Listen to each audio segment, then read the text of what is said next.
What's good? What's good, people?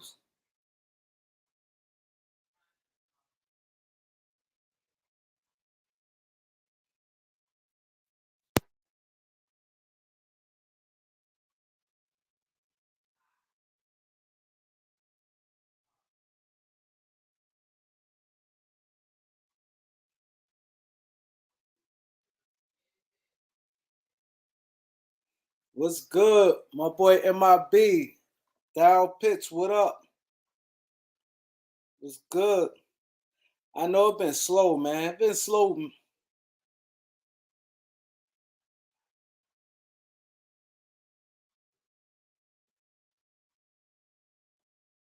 Your boy Draymond Green wants the max money.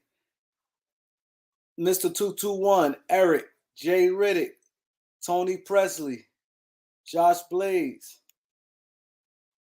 Let's hit the like button as we walk in. We're gonna do this thing right. Maurice, what's good, bro? We're gonna do this thing right.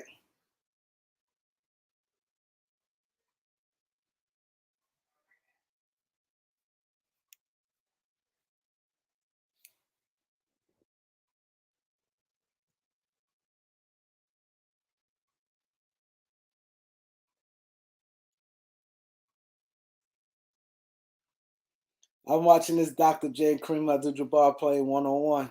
Y'all ever saw that? Kareem was killing Doc.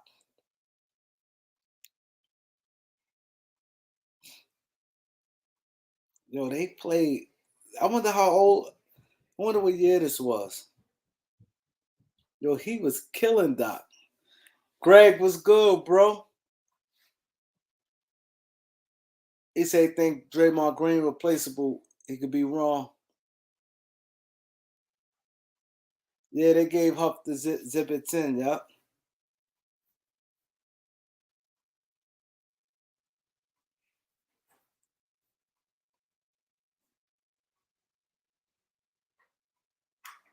Yo, he little boy in Doc.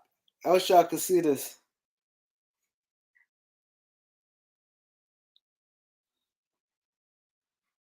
Yo, I wonder how old Kareem was in this joint. But you can see it's old. It's old. I think they just after they retired.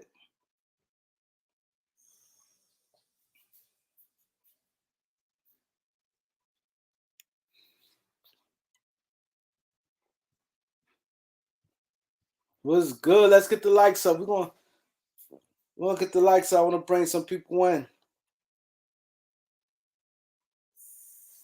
What y'all? I want to talk. We're gonna talk about Melo. We're gonna see what's gonna go on, man. You got Melo. You got It's crazy. No Laker players.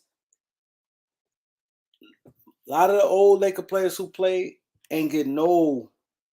They ain't none of them got picked up. Avery Bradley. None of them guys got picked up.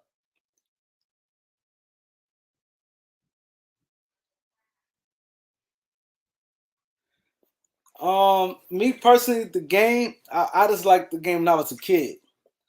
Once I picked up the ball, I just loved it and never stopped playing. Then I just started watching it. I just like the team. I'm big on team. One thing about me, I never been like the selfish guy. Like, I'm the man. Even though, like a lot of times, I was like the man on the team, but I always was team. I was always big on team with anything. I'm a type person. I can have the money to do everything myself, like start the business and everything myself. And I'm the type to still say, "Yo, come on, let's do this together." Like the Beat 139, the podcast. I had everything set up, everything. All I had to do is push a button, and I was like, "Yo, come on!" And I had Vito, and we did it. You know what I'm saying? Like I'm always big on that, and that's the difference. Where I always tell people, well, white people and black people, a lot of black people like to say, "Oh, I'm the man, I'm the CEO, I'm this, I'm that." White people is big on partnering it up. They big on partnership. White people is big on partnership. You get further, it's less burden. You know what I mean? Two heads better than one. 3 heads better than 2. You know what I'm saying? 10 heads is better than 9. So, you know what I mean? Long as it's done right, it's cool. Let's get the lights up. Marlon, what's good? Shanae 88. Shania 88. Yeah, it's definitely the smart play. That's the thing to do. A lot of people you hear them, they want to be the man. I'm the CEO. I'm this. Yo, I'm starting my own thing. They don't tell nobody, which is I ain't gonna say it's a bad thing. They don't tell nobody. They go get their LLC and they do things, and then they want to get people up under them. They don't really have the money like that. They want to say, hey, nah, no, it's not my full time. No, but they don't even have the money like that, and they would sit there and want to start a company and call themselves the CEO, and then try to do everything on their own. That's why a lot of people it crash on their face. Braves fan, what's good? Iman Mo, what up? I'm good. I'm chilling.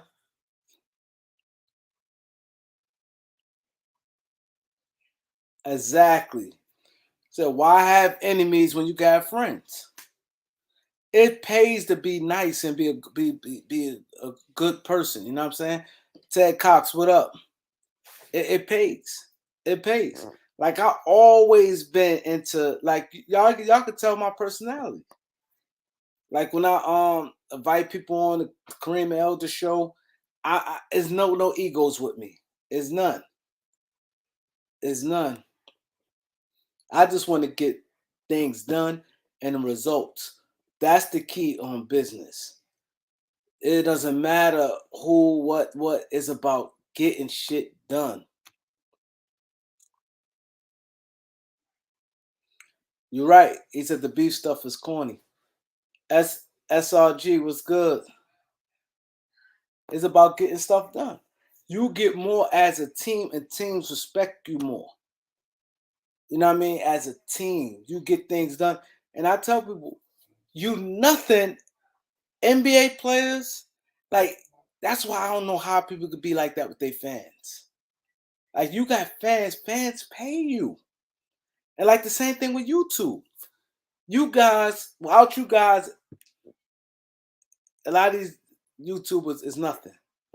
You guys make it by y'all coming on, being on the live, hitting the like button, subscribe, and whatever y'all do. That helps. Benji was good, bro. That helps. I appreciate that. LaFonso was up. That helps. That's why one thing I could pretty much guarantee you, I don't care if I have 400,000 subscribers. You're never gonna see me big headed. Because this type of game here, you could always lose. You could lose. All you have to do is start pissing people off. Like Kwame Brown, he had 450,000 subscribers. His joint sell. Boom. He's a low. Yo, he's a upload a video. So when he come on, he jumps. He was making good money on people was donating money crazy. And and he upload a video, he go live. Yo, you see uh 20, 30,000 people on his live. You see 30,000 people on his live. And then once he started doing that, Gilbert Arenas thing hurt him. The minute he beefed with Gilbert Arenas, and then it translated to what's that guy name? Tommy Sotomayor. And his joint went down, like it went fast. He cut off his where you can see his subscribers. He don't even show it no more. That's right, Benji. We're on the 5,000 watch. That's right. It's for the people and by the people, Benji. Exactly. The truth. What up? A lot of people, that's why it's a double in the curse. It's good sometimes to blow up quick, and sometimes it's not. Sometimes you blow up quick and then you fall down quick. Sometimes it's best to go slow because when you blow up quick and wherever you blow up, let's say if you blow up through drama, let's say if I have drama, let's say I beef with a bunch of YouTubers for the next 3 or 4 months, and my thing jumped from 5,000 to 50,000 that fast in 3 months. From 5,000 to 50,000, I'm like the hottest thing. And the minute I don't have nobody to beef with, it goes down. Like right now, he popping. Um Charleston White. He looks for beef. Charleston White is popping now. You know what I'm saying? He said Kwame Buck dance for hurt him.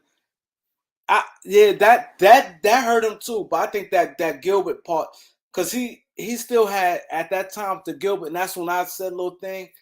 It went at him. Exactly.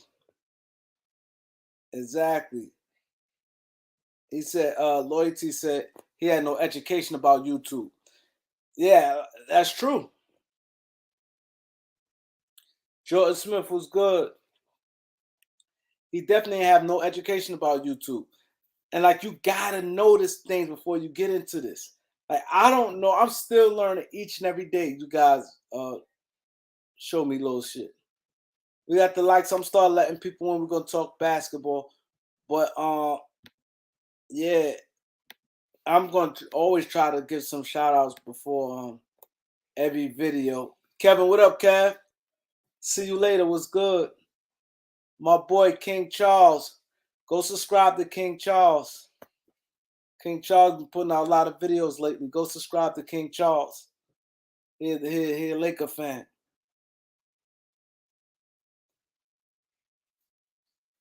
Yeah, but the key is stay grounded.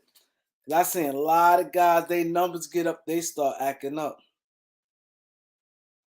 Oh, it's your first time? I thought I saw your name before. Paul, I can't. Sorry, Paul. I'm just call you Paul. Appreciate you, bro. Yeah, we do got a lot of basketball fans here. That's the thing with that. I dropped the link. Anybody want to come through, talk some basketball? I dropped the link. Let's get the likes up.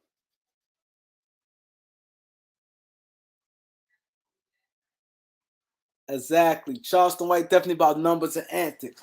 I ain't gonna lie. Like he really got me mad when he went in and was going in on New York, and he was just going in on New York people. And I realized what he is because he I forgot who the fuck he's beefing with. He's beefing with one of them drill rappers.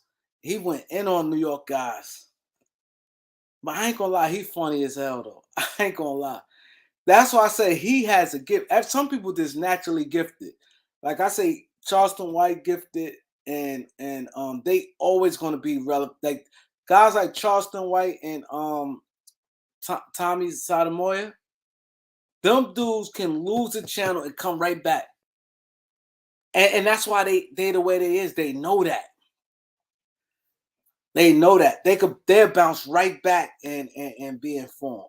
Like I ain't gonna lie, he be having me dying. I ain't gonna lie, I just want to wring his neck, but it's like I see what he doing, so I just laugh at it. Albuquerque Turkey George, PayPal, what's good? What's good, Edmund? What up, Edmund? Steve Holler, what's good?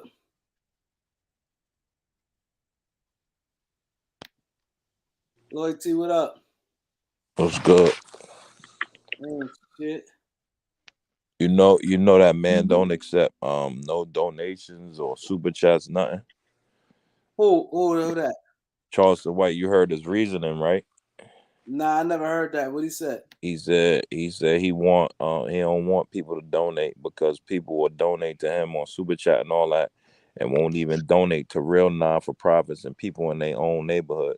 He'd rather people donate to people they know that could really make an impact or whatever. All he need is people to just come in, like, subscribe, and share and view. That's it. Oh, Because word. that's ultimately going to take him to the top. Yeah, he said save the donations for people in your own neighborhood and stuff like that. So he had a good point. Say he on Say Cheese right now. Say Cheese paid him. So basically, he didn't ask for no money from Say Cheese, but Say Cheese came to him, was like, "Yo, what did Vlad pay you?" And he paid Charleston White double of what Vlad paid him just to And get the him on. Chief just hit 1 million subscribers too. Who? Yeah, Yeah, yep, he's blowing up. for sure. Made man, what up? You you Yeah, you shit. The you be crazy what? thing is that Say Cheese been around for a long time, but he just now getting his like his just due. Like he just really getting that like, oh, okay, everybody checking for Say Cheese. Like Nah, Say Cheese been around for a minute, he like a been getting minute, his minute. just due. He been Nah, blowing. he really haven't. He really haven't. And You that's think because not? nah, like if you think about it, like when the drill culture popped off or whatever, and Say Cheese was doing his thing and interviewing all these different guys and doing like from 2011, 12 or whatever until now, Yeah. he's supposed to be way over 1,000. I mean, 1 million subscribers. No, but he not just YouTube. He don't go live. He don't do none of that. He big on Instagram. He made a lot of his money off of like resharing people content like music videos and stuff. And he in the real estate and all. He do more than just interviews on YouTube, bro. Trust me. Yeah, I understand that, but what I'm saying is like he wasn't getting his just due, and then he also has some other type of issues that I really don't want to get into or whatever. But it's just like the culture wasn't supporting him like how they should. But then now that you got all these other like urban platforms out there, such as the Art of Dialogue and all these different people. Like now, He Say bigger than Cheese, everybody, you ask me. Urban. like, He's but still that's bigger than what, everybody. but that's what I'm saying. Like how far do you think that he would be if he would have been getting it from? It's just like we got all these people in our cultures, rappers, athletes, whatever, whatever. But But you Say gotta Cheese think was one of he the got Bam first. yeah, he got Bam Kivo before he even blew up. Like he been get trust me, bro. Yeah, he did He have him he for a long time. he got if Say Cheese was in the mud, like he got everybody, bro. Like But that's the Where he every from? thing. Where he That's from? what that's my whole point. Him being in the mud, him knowing Kevo before he went and did his bid, Mhm. before everything. You know what I'm saying? So it's just like But the beauty Say about that is Cheese now Kev supposed to be yeah. like 25 million. Like that's what I'm trying to get out there. Oh, as far as Like, YouTube, yeah, as far as YouTube, because if it wasn't for Say Cheese, a lot of these exclusive interviews yeah, wouldn't have been out there. That's my point. I'm not yeah. shitting on him. No, but I'm you I'm got to think he not even maximizing YouTube as much as he could, and he talked about that. Like with Charleston White, he was like he don't do super chat, he don't go live, he don't do like a lot of stuff. So he put his own self in that box. You feel what I'm saying? He don't. He just target what he do, and that's it with the interviews. But he make a lot of money off of reshares, bro. I'm telling you, like posting people's videos and stuff, like on like Instagram and stuff like that, and sharing people's. That's where he make the bulk of his money. I'm telling you. Yeah, I mean, if it ain't broke, don't fix it. I'm just saying as far Nah, as for him sure. I know what you're in the saying. uh in the Yeah. urban realm, like as far as Charleston White and all like the themes that he's bringing now is what's boosting his subscribers up when he's supposed to been like 1 million subscribers, like basically like 10 times over right now. Mm. That's my whole point. Yeah. Mm-hmm. Yeah, that's all I'm saying. But other than that, man, I agree with you. Yeah. Like, you He just, know, I just don't think he just do like even still with that, like you saying, even though he don't focus on YouTube that much, he still should have had 1 million. You right about that. Many subscribers, yeah, I would have thought he would have been past that. Big Worm, what up, bro? You watch 16 shot him, Kareem? Oh yeah, I watch him. You saw that interview where he spit on the dude from Adam 22? Yeah, yeah, That was oh wild. hell, yeah. That was crazy. Yeah, he a wild boy. He blew up fast too. Yeah. Yeah. 16 shot him. Yeah, he doing his thing. But He you know it's crazy. It seems like he get into more drama now. First, Yeah, he the got Bandman into- Kivo controversy got him in, that got him blowing up too, like, his name attached to that. He messing with Bandman Kivo baby mom and all that now. Like, he don't even care. It just shows like that's a step up for him, but Bandman Kivo don't even care. Like yeah, because he beef with he beef with Nemo. He's starting to beef for like a few people now. yeah, Like yeah, before he was like real like now he like getting to shit with niggas. And yeah. somebody else he got into like 3 or 4 different people. I'm like, damn. Yeah, journalism is dangerous. Like, not to bring up no drop, but you see, like when we was doing the whole, with sports talk, like if you mess with this one, you can't mess with dudes. Bring the streets to this, and it get wacky. Like, you feel what I'm saying? But meanwhile, he just trying to be a journalist, so dudes be feeling the type of way.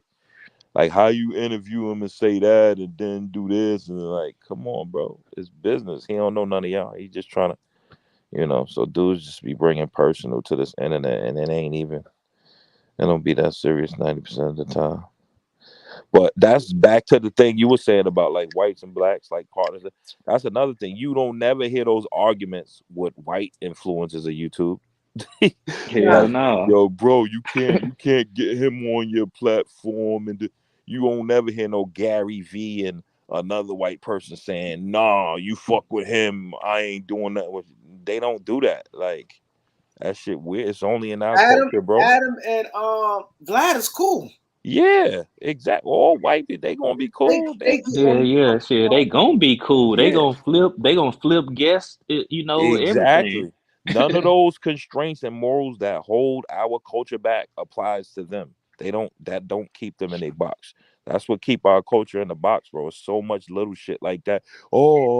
Like the whole thing when Gilly was beefing with Ross about the cow and all that, and then all the like financial people came out. You had Trapper. You had everybody telling Gilly the benefits of having animals on your land and how you get tax breaks and all that. yeah, So yeah. Gilly's playing them on that, and then like, yo, bro, you don't even. But that's our mind. Like, we would never know that. Like, you feel what I'm saying? But we'll try to play like, oh, you doing this? You a cop? And But you know, meanwhile, but you yeah, you know it's crazy. Like what you said. And before we get to basketball, I know a lot of the guys we want to talk about basketball. I see the yeah, numbers not even moving.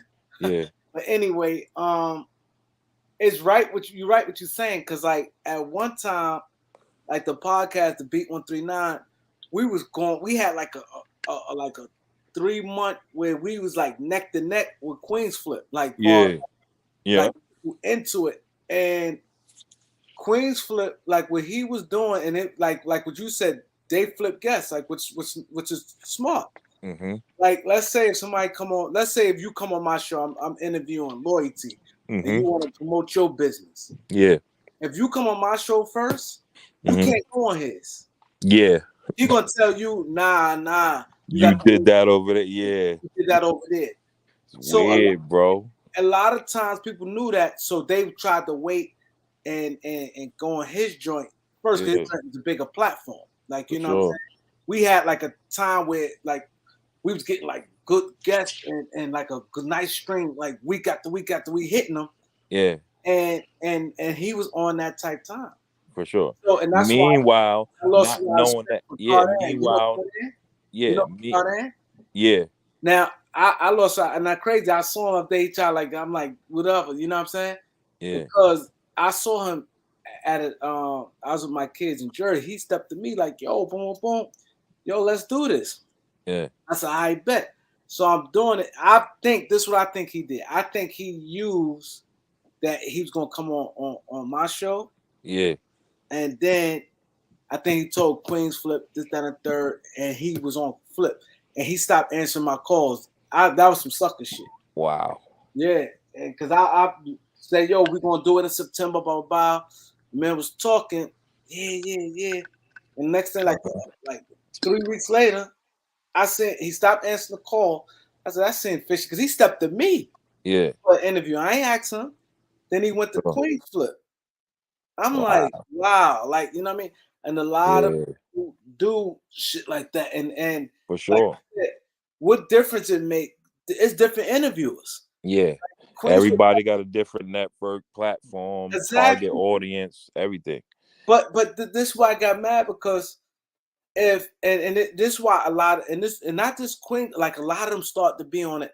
I remember was the other guy, Dang, it's only in our culture. only in our culture. You're right. What's the guy name? M.B.A. Same thing with Yeah. him. He Now, corny. He do the same thing. same thing. Like, oh, I don't want. But this was bad because at this particular time, it was like when people used to come to New York, like Hmm. artists and different people come to like not big artists, but like nice, decent size. It should be Queens Flip, Doggy Diamonds, MREC, and my platform, right? Hmm. So what was hurting these artists, like saying if you from, let's say you from Florida somewhere, Hmm. you come to New York for a few days, you want to hit all 4 joints. Yeah. But It's called the promo run. they called the promo run. Like that's what you do. You hit Like, everybody. exactly. But a lot of these dudes couldn't do it because the You minute know why, they go Kareem? They don't on one, understand the the other people education didn't want of, them. yeah. Huh? They don't understand the education and the whole business model of promo run being a part. We so secluded in our mindset that, yeah, I think of somebody picking sides, but really this dude on a promo run trying to hit everybody up and tap into everybody target audience. And they don't let Yeah. them. But Yeah. the sad part, they don't let them because he hit Exactly. one spot and can't. Like we had Millie Rock, Two Millie Rock, milli, yeah. Yep. Millie. We Hmm. had him first. He couldn't even Hmm. get on the rest of the joints. Wow. Blackballed him. Yeah. Yeah, Yeah. because you did that joint like that. I don't like that. Like you know what I'm saying. And Telling I you. think he did. I think he, if I'm not mistaken, I think he did Dog, but he did Doggy Diamonds. I think like a Yeah. month something later. Telling you, Kareem, people say what's gonna fix our culture, how we these are the little things, the elephant in the room conversation. People don't have these talks about stuff like that. And it's so much more this type of these constraints, but on a bigger level. So it's just, trust me, I can tell you prime examples. It's Yo, this no sad. bullshit. And Hmm. motherfucker, somebody have a chance. I'm like, yo, not one. Lloyd, you've been here for a long time. Hmm. I never when Always show love, shout people out through the drama, everything. That's why I mess with you. You genuine. and Yep. y'all and plenty of times y'all talk about other people's channels. I never these Yep. other dudes you can't do that to. Hmm. Divide and conquer. It's You about see it. It's weird. yeah, Well, if you don't fuck with me, then you fuck. Yeah, you fuck with him. Yup, we like that. We don't want you over here. Like what? Yeah, weird, bro. We in the metaverse. Like yeah, exactly. y'all brought the streets to the metaverse. All right, Yeah, they they I can they, have they bring it like that. it. Yeah, Like bro. they definitely like it. And my thing is, you'd be surprised like what you could do. Like right now, let's say if I want to start a business, you know how hard if I have the money, Yeah, I could finance it myself, but it'd be much easier if I have you and Made Man. yeah. Let's say all three That's of us. how the business supposed to be. You need board members. You need people to hold you accountable, being the CEO and the owner. You have Exactly. to have Exactly. treasurers. You have to have. But we, as our culture, we just starting. Everybody want an LLC, but we just learning business. We don't understand how revenue come in, getting a business bank account, and all the increments you need to run a business. Everybody just want to create an LLC. That if you ain't making over 10,000, the IRS look at you like you got a hobby. People don't even E- understand that. Exactly. Like There's But so the much thing more about it layers, is bro. like what a lot of people, especially from our culture, you know, the Hmm. urban culture, whatever, like what they don't understand is uh the first thing, like even when you want to talk business and all that, man, you got to get your credit right. Exactly. That's where it You starts. know, that's where it starts. Like your credit is everything because like let's say like you can get into a nice little credit union, whatever, whatever. Like you Hmm. got your credit scores together, boom, you get a $10,000, $20,000 credit card, credit limit or whatever. Now you can go up from there Yep. because you can invest into the things that you want to invest into. Now, of Yep. course, you got to pay that shit back so your credit don't crash. But what I'm saying is like You we use it as always leverage. think You buy the exactly, asset, it's going to bring you in revenue, and you're making payments on your credit. But if you have that asset bringing in more money than your payment, you actually your profit and loss is going to be better. You feel what I'm saying? That's how Yeah, everybody's exactly, doing it. It's called OPM, using other people's money. I had to get King, around white millionaires to understand they don't use their money. They using the bank's money. You feel what I'm saying? you're right. Right. King Charles, he said he about to drop a video Yeah. talking about the same thing. He has a channel too. Yep, Navy, Federal, Penn Fed. I see people in the comments naming banks. It's a lot of them that's giving it out right now. Yep. You're right, King Charles. Love is love, and that's what it's about. Like, you know what I'm saying? And that's the thing is, it's about helping one another. Because people, like to me, I haven't. I see everybody. A lot of people. I don't see one person help hurting each other. Hmm. He said he trying to find the right access to his credit. Your credit good, most your, but you're right though. That's why I want to have the like I definitely love talking basketball, but I like talking about real life stuff too because people looking for a way. You know what I'm saying? For sure. You be surprised, like people, you open people's eyes. Like I see the numbers stand where it's at because we ain't talk about basketball, but I Right. know like as soon as you get into talk about the game, the Yeah. numbers jump. But No, just think about this, Kareem. Let's just talk about basketball. People think it's just playing it. Bro, I got so many dudes that throw AAU tournaments, 90, 100 team circuits, charging teams 3 to 500. And this ain't even the top like EYBL, just catering to bad basketball kids that's going D1, D2, D3. The money is in bad basketball. Them kids want to play, them parents coming out paying. Like, you know how much you making? Like, it's something called the gym rat, the Rumble in the Bronx. Like, them tournaments bring in 3 to 500K. So you don't have to just go to the NBA or overseas and make it. Be the guy who run the AU tournaments. Get refs. Start a ref coalition. You running all the refs. Everybody pay you. Like, it's yeah, different avenues. Once you learn the game, be a trainer, a personal trainer. Like, it's so many avenues in it. We just think playing a sport and that's it. That's why you Judah, see so many people of other races getting the money and go on the NBA website. It's like 400 jobs on there hiring, but it, people just it's want to it's make it to the NBA to play. it's a lot of ways. You know what I'm Yep. saying? You could do. I'm gonna read Judah comments. He said they also use insurance policy. They borrow money and invest using Yeah, insurance remember I money. was telling people that Yeah, like you're right, Judah. exactly. You can we get you a only life think life experience. insurance is Yeah, dying to life bury people. insurance policy, get you a Yeah, $100,000 life to insurance, borrow against insurance it. policy. Yeah, Borrow against it. You yeah. pay on it every month, just like it's your credit card or whatever. You know what I'm saying? You could take $10,000 out of that $100,000 life insurance policy, or that burial policy or whatever you want to do. But it's like a lot of people, they don't know about that. They sleep Nope. on it. They just taught us that life insurance is just when you die, you just get buried. Yeah, that's what That's they what they were teach told. you. You're right. Yeah, that's why I said the education is not in schools and college. You're not going to learn. You got to seek the information for yourself. And it's all on the internet. You got internet, you got infomercials and ads saying don't go to college. You could learn this in 6 months. Like, bro, just look at what's going on. Now Information you is have here, that big bro. debt. You're gonna have all that debt when you come out of college. Yeah. And like you said, you don't have to go to college, and it's sad. People they tell you that, which and it's sad because if you talk against it, it's like you tell somebody not to further their education, but that's to each his own. Is that really education though? Because people just think about it. The most important thing people would probably say money is time.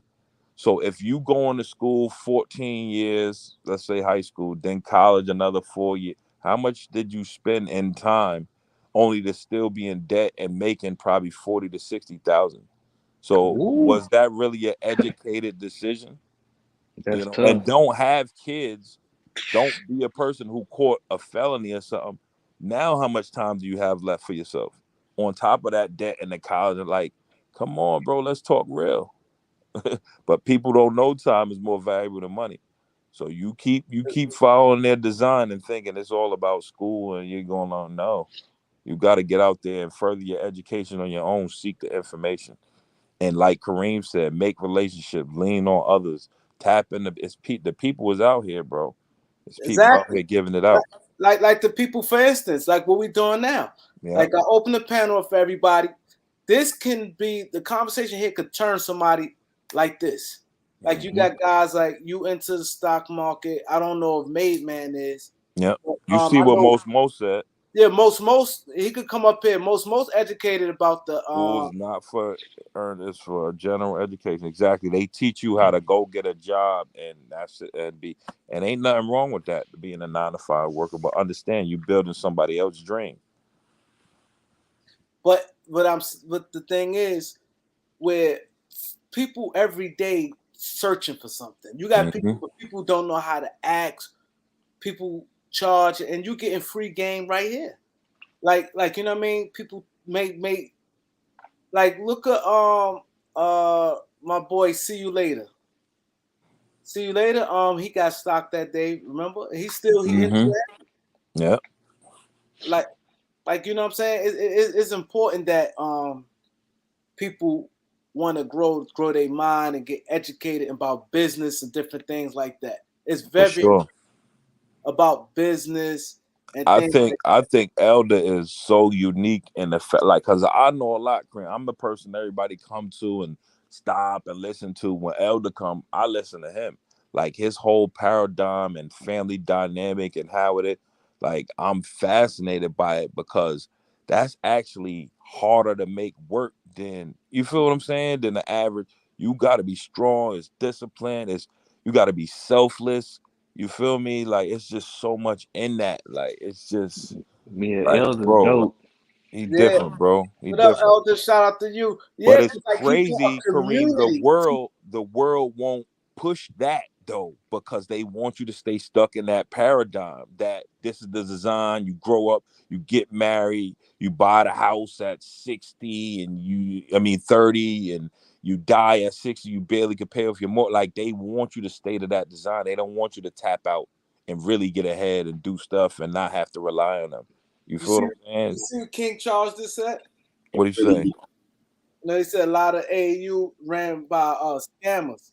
A lot Yeah, of for sure. For basketball, no sure. fundamentals being taught. Yep, yep, What up, Elder? Hey, salute, Kareem. Salute the panel chat. yep. Yeah, I we agree with talking this. we Oh, go talking ahead. business and we gonna get the sports, but I run a, like business because a lot of people wants to know and you doing a lot of good things. I saw your joint the channel today when y'all building another multi-purpose building. You mean that little greenhouse I'm doing? Yeah, Yeah. Yeah, we build that way where it could be used in multi purposes. So like if something start to hit the fan or go down, I could Yeah. rip the plastic off, frame it up, and make it a house in 2 days. You see what I'm saying? A nice little small dwelling place in 2 days, and it's set up where if you're under any kind of fire, you can take cover. The blocks will be filled. You'll be able to be protected. You know what I'm saying? Fire. So you just got to think the way we think. They call it outside the box, but Exactly. it's really how people should think when you're looking at it from a selfless, righteous perspective. You know what Yes. I mean? And you said it right. Uh, Loyalty. There's a lot of selflessness and a lot of sacrificing that goes on, and That's why the majority of people can't live the lifestyle I live. They're not willing to give Exactly. of their means. And I'm Yep. willing. I've been doing this for decades, and it's just been my life's work, and it's what the Father has called me to do. But I have zero problems giving everything I have to make sure that those around me that believe like me can be Wow. on the same level as me. You know what I mean? Have the same advantages that I have of, owing no That man mindset no would debt change the world, Elder. I'm and telling you. living free and living wholesome. And you see what I'm saying? Yeah. I would rather, a small group of folk, the 80 to 100 people that come here every week. I'd rather them all be able to live like me than me being living like this, and then they admiring what me. You know what I mean? They Wow. go, well, I wish I can get to elders level. No, I'll sacrifice so you can be on my level. Wow. You know what I'm saying? And then others will come in and do the same thing because they'll see the selflessness and say, man, I'm getting on board with this. And Right. that's how our community, our ministry, it just grows, bro. But it's by example. But it's crazy. The Thank you, Albuquerque. conversation started because we was talking about team, how people get together, and I see like with your community, all y'all getting together and accomplish a goal.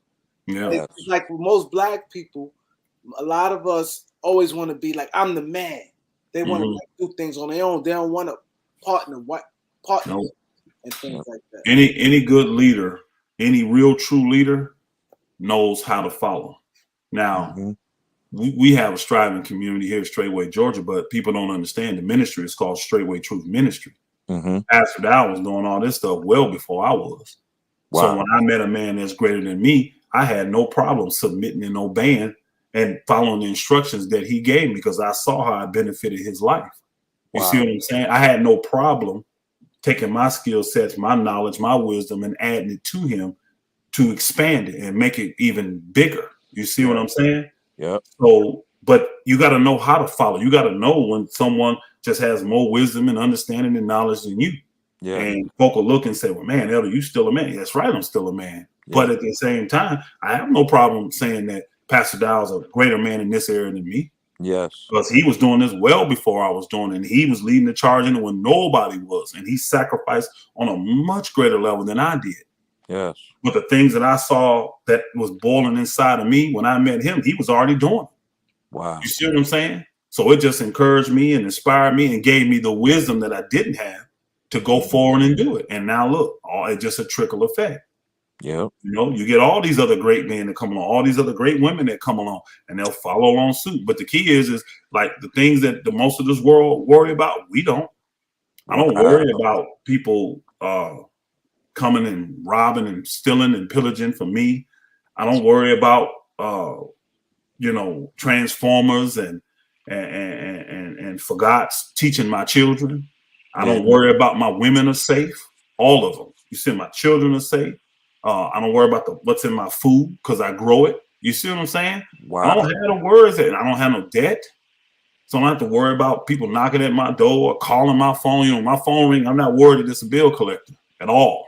You see what I'm saying? But what I got to do is get the scammers to quit calling. Them boogers then went to all new heights of getting you. They calling from numbers that look similar to yours now, just to get you to answer. You know what I mean? They want to spell you in and everything. They're like, God dang, that look like my brother's number. So it's just crazy the levels they go. But I don't have the worries that people have.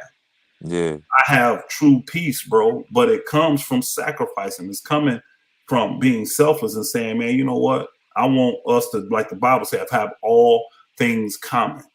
And I do with the folk, the 20 some odd people that live here on all these lands that we have here in Georgia, the 20 some odd people that live in the lands we have in Alabama, the other land I got in Georgia.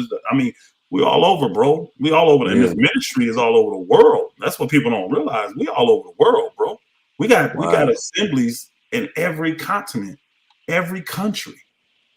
I mean, we want to live quiet, we want to live peaceful, but at the same time, it's an example. I got a guy send me a long email today. Yeah. Thanking me for, man, I've been watching y'all for 5 years. I've watched your growth, Elder. I've seen the things you learned from Pastor Dow. He said, I'm trying to do it myself from this and that. I'm like, bro, but the number one thing I did was submit.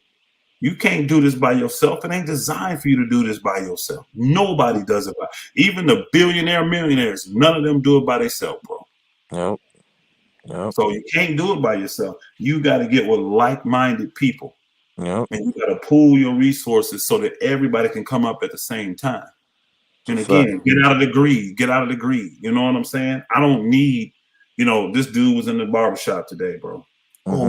Old dude, 60, bro. He's 60 plus. He was bragging about how he paid $700 for a gold chain. Oh, wow. He was bragging like, "Hey, this worth $700." I know you just listened to this booger. Yeah. And he was like, if I even said, what would you do with it? He was talking to the barber. Yeah. The barber said, "What would you do?" He asked me, "What would you do with it?" I said, "You know what I do with it? I pawn that gold, bro. Yeah. I'll pawn that gold. $700. I could go buy." Then I started naming all the stuff I could buy the build with. Yeah. $700. Yep. And I said, "Do you know I can literally almost make buying the right stuff, material. I can get a shed. I can build somebody a house that they can live in. Now it won't be big, but I'm talking about a livable space that's safe. Yeah. I can do that for $700, bro.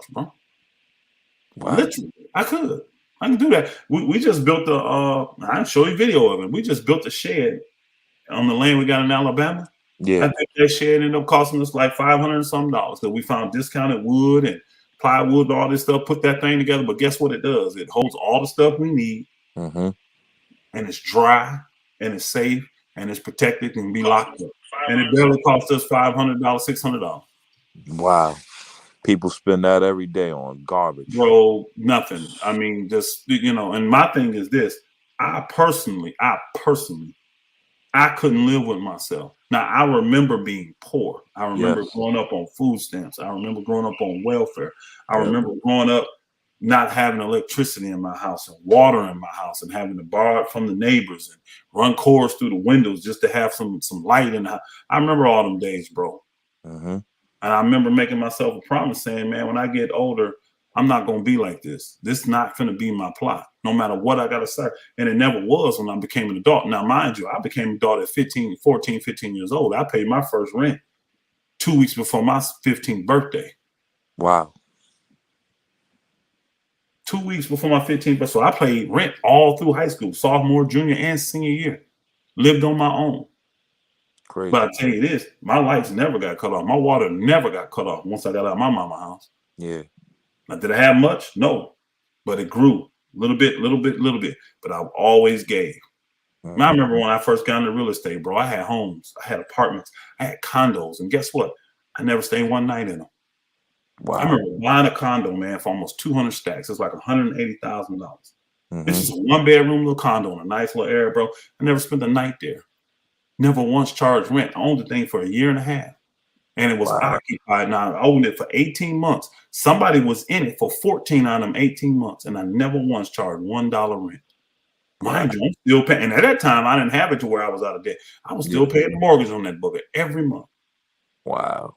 It takes stuff like that. But see, you reap what you sow, man. Exactly. It'll come back in other ways. For sure. Yeah, man. So I ain't concerned. I don't have to worry about me. Do you know why? I've sown so much into people that people think about me.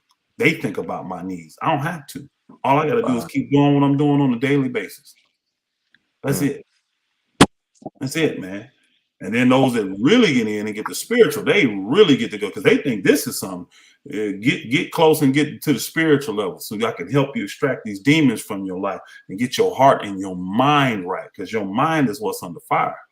The way you think, the way you process information, the way you respond, and the way you this is the stuff you got to change. So I'm about life, man. I'm about life. I ain't about the dumb stuff. We can only talk basketball, and I don't have a problem entertaining, but it's so much deeper than that. I tell people all the time, you think I give a shit about the Lakers? I don't give two shits about the Lakers. I don't. Technically, when you want to get real. Now, I know when you listen to me talk, you're like, man, yeah, you do. That's just knowledge coming out because I have been around. I have been around a lot of people, a lot of high places, and I've done a lot of stuff. You know, when I worked for that agent for those few years, I learned a whole lot about the game, y'all. Yeah. NFL, N.B.A. I learned a whole lot about it. Mm-hmm. Being coach, doing contracts, all that stuff. Go ahead, Kareem. The guy, King G, I know he want this advice, I guess, for you, Loyalty, Okay. and Nate, man. So what's He the was best advice all you y'all give to have someone who knowledge. doesn't know where to start investing? Brother, loyalty may be better for you on that. I'm gonna tell you right now, I don't invest in nothing that I cannot hold myself. It has to be something tangible. Tangible. I don't invest in computer numbers. I don't invest in paper. I don't invest in nothing that I can't hold myself. So I'm into gold and silver. That's what I invest in. And And then I'm no, into hold on, I'm into guns because that's how you protect your gold and your silver. yeah. And I'm just being then real. I'm just being real. I ain't never got other into. than that, like not to cut you off, Oh, go ahead. OG Elder, but I just want to say, the first thing what everybody needs to be looking at to invest in is their credit, Mm-hmm.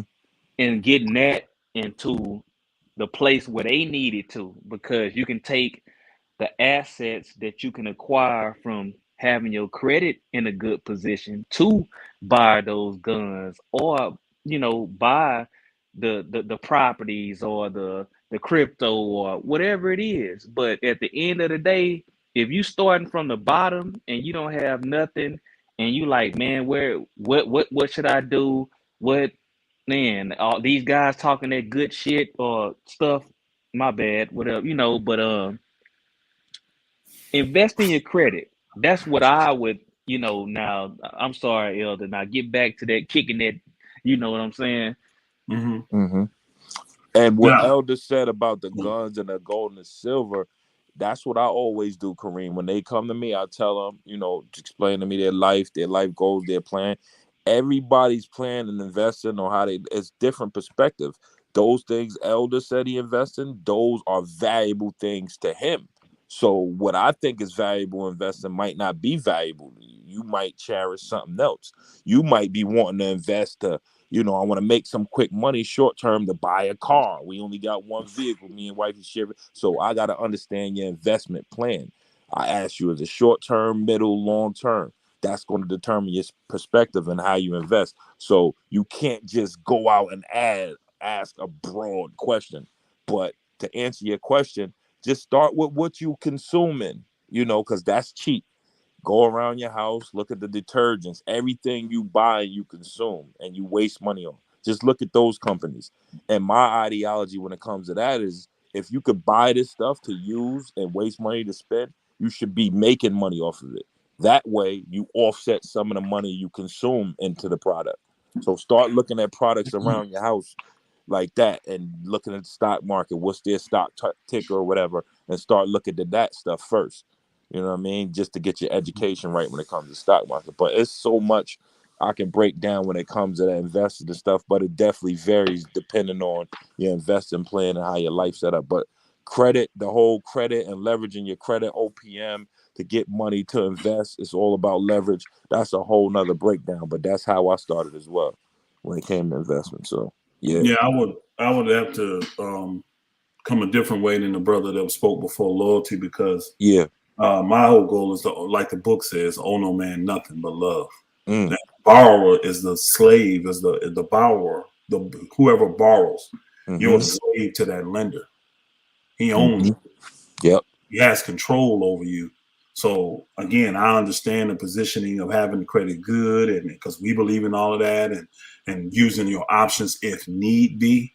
Mm-hmm. The main way you do that is by getting out of debt and not Yep. creating unnecessary debt. I'm not telling people not to go get debt, but Mm-hmm. don't create unnecessary debt. Like us, we believe like homes, lands, things that can reproduce for us and places that we have to have.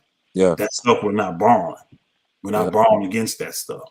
You know what I'm saying? Now, if you gotta get a car or something else that's that like if the stuff hit the fan and you don't have to and you got to give it up, you can live with. Like, I mean, I have like when you don't have mortgages on your homes and stuff.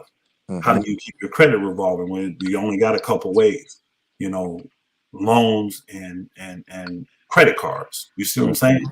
So You got rent reporters and everything else, yeah, we'll have credit cards and we may have loans against stuff, cars, little stuff like that, but nothing that's needed. You Mm-hmm. know what I'm saying? I may have like 14, 15 vehicles. 2 of them may have loans on them just so I can have revolving credit. Now, Mm-hmm. at the same time, if I know I need that vehicle, I got to have that money sitting there just in case the bank call it due. Now, people say that never happens. That's not true. Yep. That's not true at all. It happens a lot. This little area I'm in, y'all, I'm telling you, y'all remember when it crashed in 2008, 2009, Yep. right? Yep. Guess what happened this is the little area I'm in Georgia down here. Guess what happened down here? All these local banks told all these farmers, because it's a lot of chicken farmers and all this stuff around here, the people that do concrete work and all that, all them had borrowed money, against building their buildings and their structures and their equipment, all the big time trucks and all that kind of stuff. The bank, when that went down, those banks called all that due. There were 30 like companies like that did like concrete work. They come and do the concrete mix or put in driveways or all this kind of stuff, the stuff that we don't like doing. But they had so you got all this big heavy equipment costs $100,000, all this kind of stuff. Chicken farms that's got to have $80,000 tractors and all this kind of stuff. They call all that due back then, bro. Do you know it went from 30 to 3?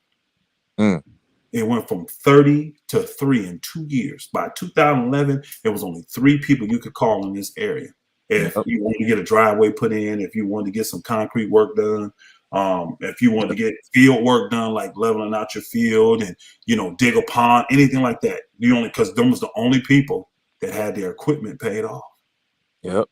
Everybody else had loans and they couldn't pay them. So they repoed all their equipment, all their facilities, all that stuff, bro. And a bunch of them out of them 30, I think like 20 some of them went out of business, period. They're not around at all.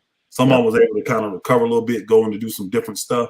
But bro, so people say that ain't gonna happen. It do happen. It's happening. We're It's in a about to recession happen right now in the real estate bubble, they saying. When that thing popped. We're in a recession right now. You got all these houses that's finna hit the market. From all these people that didn't pay their mortgages and all this kind of stuff during COVID and all this, all the excuses people didn't do that. All these things finna hit the market, but the rates are sky high. So who's gonna be able to afford to buy those houses when you got to pay 3 times as much every month for that same house because the rates are super high now? Correct. So if you ain't got capital, set aside, or you ain't got something that you can barter that's worth just as much as what you need, how you gonna get it? Now I got a house. I'll tell you a little story real quick. I got a couple houses on the block here that I'm trying to buy, right? And these people, oh no, they hem-hawing. They don't realize everything that's going on. But when they go ahead and do their little repairs and do their little fixing up, and they put that book on the market, and they realize it's just sitting, because I see a lot of real estate signs just sitting now. It was a boom about a year ago. You know what I mean? It was a seller's market. Why? Rates was stupidly low. But them same rates that was 2 point something, 3 point something, all that crap, them shits is what now? 10, 12, 15. Man, you can't afford a house at them rates. Nope. So them houses finna sit. Then they'll be right back knocking at my door because they know, hey, this dude got cash. Well, you think I'm finna give you the same amount that I offered you a year ago? You think I'm finna give you the same amount I offered you 3 months ago? No, I'm not. You should have took the deal then. So I put yourself in and it takes time. But again, when you got like-minded folk, you bring folk together, you do it together, it makes it go a lot faster. It's a fact. Man, we've been able to affect hundreds of people's lives, hundreds of families. I mean, when I met Pastor Dow, y'all, Straightway had one community and one assembly. They had one community in Tennessee and one assembly in South Carolina. That's it. Wow. We cannot count. This was in 2011. This is in 2011. We can't count the assemblies we have now. Every time I try, I think of 2 or 3 more we have. I just can't. I mean, I'm talking about all over the world. I can't count them. Crazy. They're popping up all over the place. And we went from one community to now we have 14.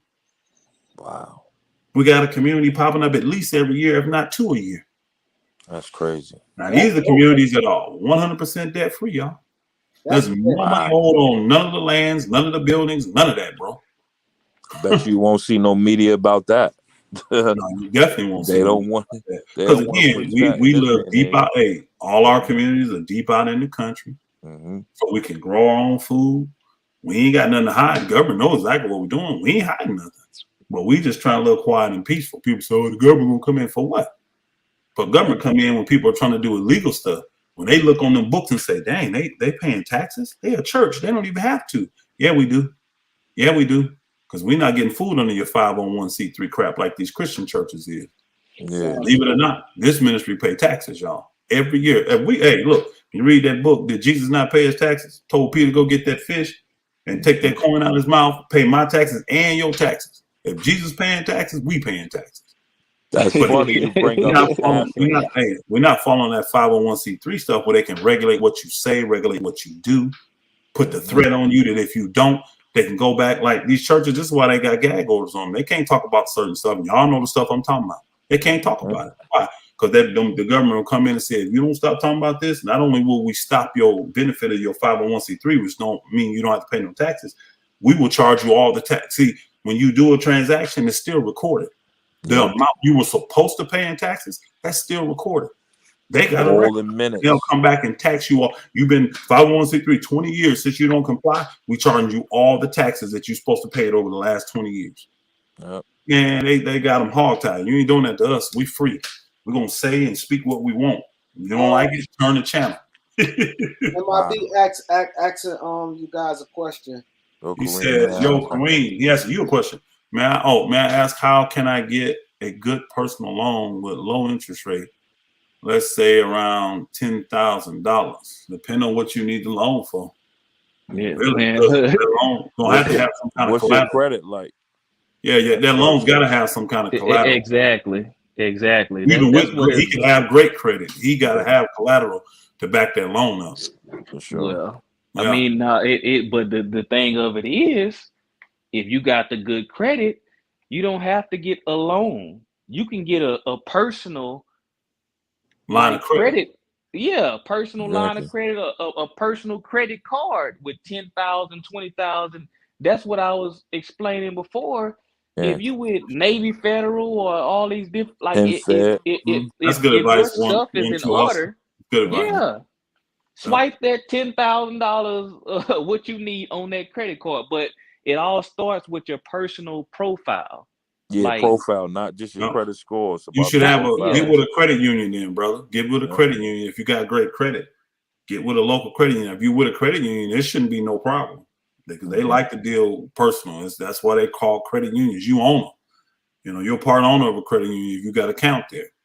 So that's for everybody that's saying. Go ahead, Elder. Finish. No, I'm just saying that's be his fastest, best way to borrow about 10 stacks. Now they still gonna want to know what you borrowing it for and all that, and may still require collateral. Like my man was saying, though, if you got a line of credit, you can do what you want to do with that. Yep. You still got to pay it back, but you can do what you want to do with that. Mm-hmm. Yep. Yeah, that's just based off your credit score and your ability to pay. Because let's just keep it real. Like I hear young people, like really young folk, telling me, "You got an 800 score." I already know they lying. Mm-hmm. You ain't got no 800 score. You ain't old enough to have no 800 score. To get scores that high, bro, you gotta, unless you then bought a whole bunch of stuff and paid a whole, it accumulates over time. I'm not saying you can't have great credit as young, because I did, but that somebody in their 20s telling me they got an 8-something score, I already know they're lying. You ain't had credit long enough to get because history is a big portion of what makes up your credit score. Exactly. Longevity on your accounts matter for your credit score. Believe you me. So you ain't finna have no 800 score when the oldest thing on your credit file is 5 years old. You ain't finna have it. So no, now you in your early 30s. If you start early, you can do it. You can do it, no doubt. You can do it. You got some stuff 10 years old, all that. Yeah, you can definitely do it. But that matters. And how long you took the credit out. How often do you pay it off, or how often do you flip it? They know the difference from you.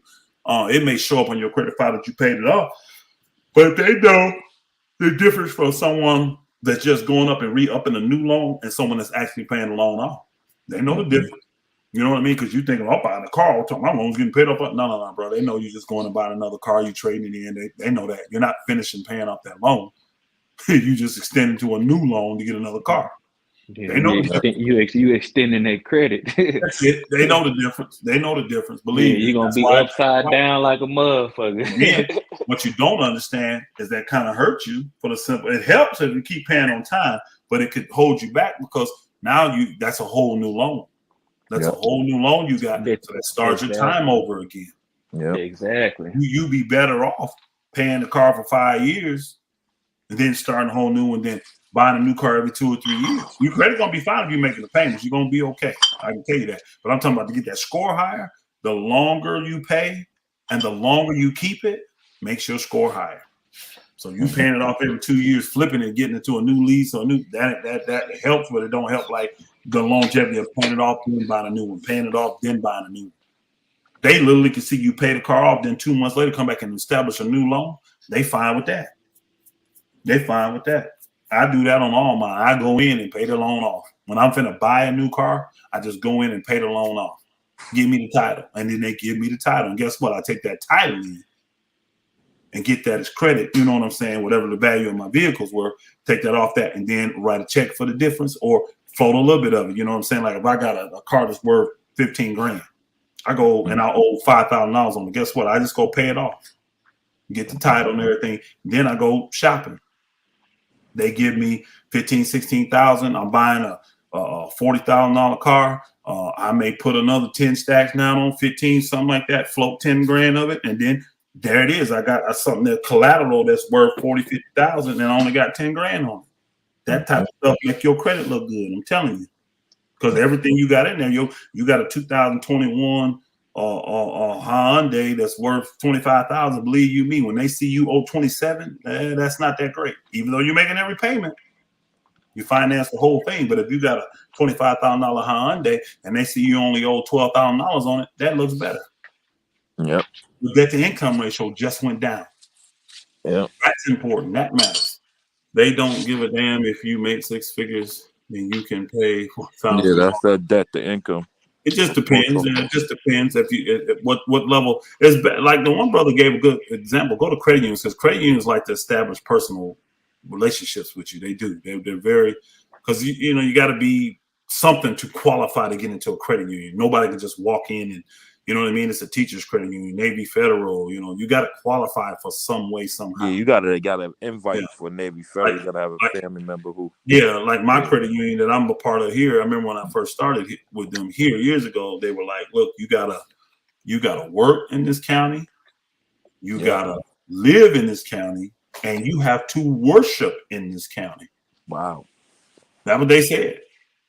Ooh, so when I came in, this is what I had to do. This is what I had to do. My job and my quote unquote church was here in the county. They had no problem with that, right? Mm-hmm. But I mean, I lived here in this county and I worshiped here in this county, right? But for job, I was working up in a different state, as a matter of fact, right? But I had my own business, so I went established a business license in this area, and I took that and said I own a business, and they said, "Oh, you work here." You see what I'm saying? Now, mind you, I hadn't taken one client yet. You know what I'm saying? I hadn't even taken one client yet because that was a business I was looking to do down the road, which we got established now, but I wasn't running it at that time. But I went and established a business license for the name and all that stuff. Took that to them. They're like, "Yep, that works." Mm-hmm. That works. I was smart. Yeah. Yep. So I don't do nothing but so I worship here and I live here, but I don't work here. I do technically because my businesses are still here. So yeah, I guess I still do work here. And nobody wants 6 figures nowadays, even barely CEO. Nobody makes 6 figures nowadays.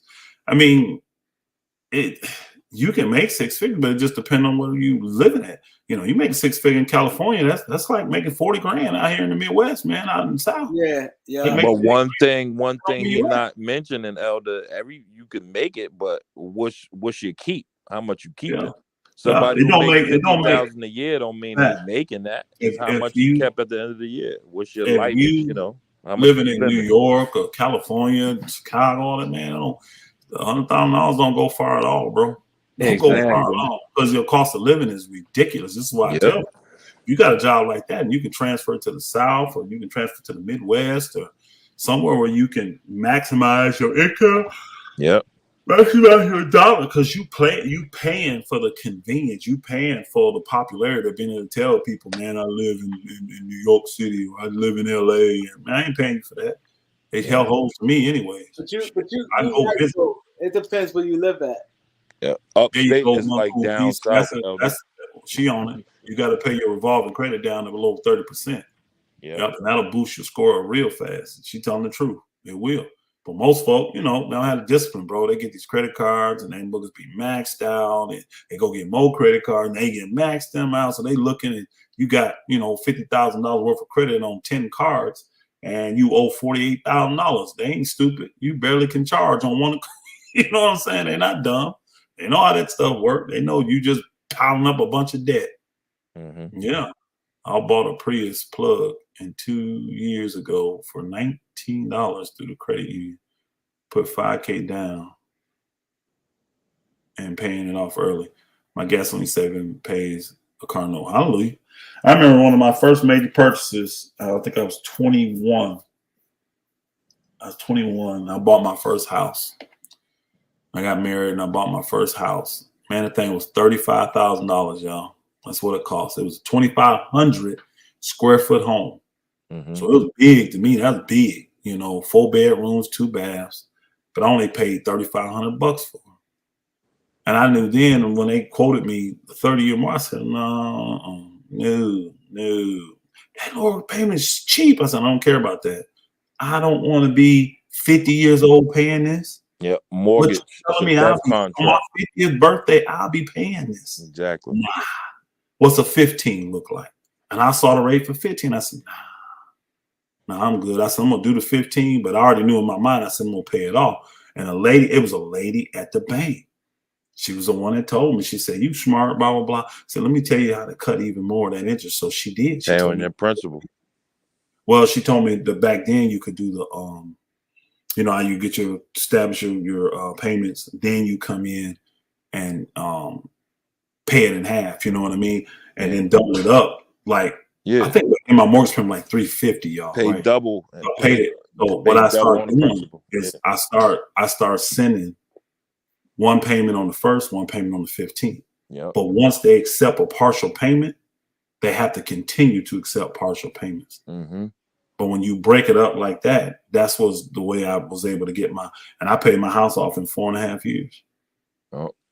I had a couple nice checks came in, lump sums, you know, $5 grand, 10 grand. I just throw it all on the house. You know what I'm saying? Smart. Yeah. But I was like, I looked at that. I'm like, man, how is it that I got a $35,000 house, and if I go 15 years, this shit gonna cost me $75,000? Yep. That like, interest. No, and this house will never be worth 75, no matter what I do. It'll never be worth 75. I said, no, I'm not doing that. No, I'm gonna pay this thing off quick. Yep. So I paid it off quick, man. I did. So, but that was one of my first and real major investments. And, you know, I didn't have to do cars because I was in a car business at the time. So I always had a vehicle to drive a brand new demo, you know what I mean? Mm-hmm. But I still bought cars cash. I bought a lot of cars cash, flipped them, went up, you know, buy a car cash for $3 grand, flip it for $4, then take that money, invest in a $4,000 car, sell it for $6. You see what I'm saying? That's how I kept going up and getting what I got, you know. It just takes time, man, and you got to be willing to sacrifice, you know. I didn't have flaws. I didn't do none of that stuff. But what we're living in now, I hear a lot of people complain about the world we live in, but I don't hear a lot of people willing to sacrifice or do something different. You know, people come to me all the time, man. Oh, they're doing this in the school systems. And I'm just like, I'm sorry. Bro, you sitting here, you make $80,000, and I'm giving an example. I tell a dude, you make $80,000. Mm-hmm. You got a wife and 2 children, bro. Why does your wife have to go to work? Mm-hmm. If you're really tripping about your child being in the school system, being taught by these transformers and these for God's and all these, man, take them out. Have your wife stay home and homeschool them, bro. You know how much money you're going to save not having to transport children back and forth, not have to buy them school clothes, all that stuff. You see what I'm saying? You buy them the regular stuff, but I'm telling you, man. Now, you may not say much, but again, do something about it. Why do they need to educate my children anyways? That's my job. They got public foods. I call it the food system. They got that anyways because they think you're not smart enough to educate your own children. That's a fact.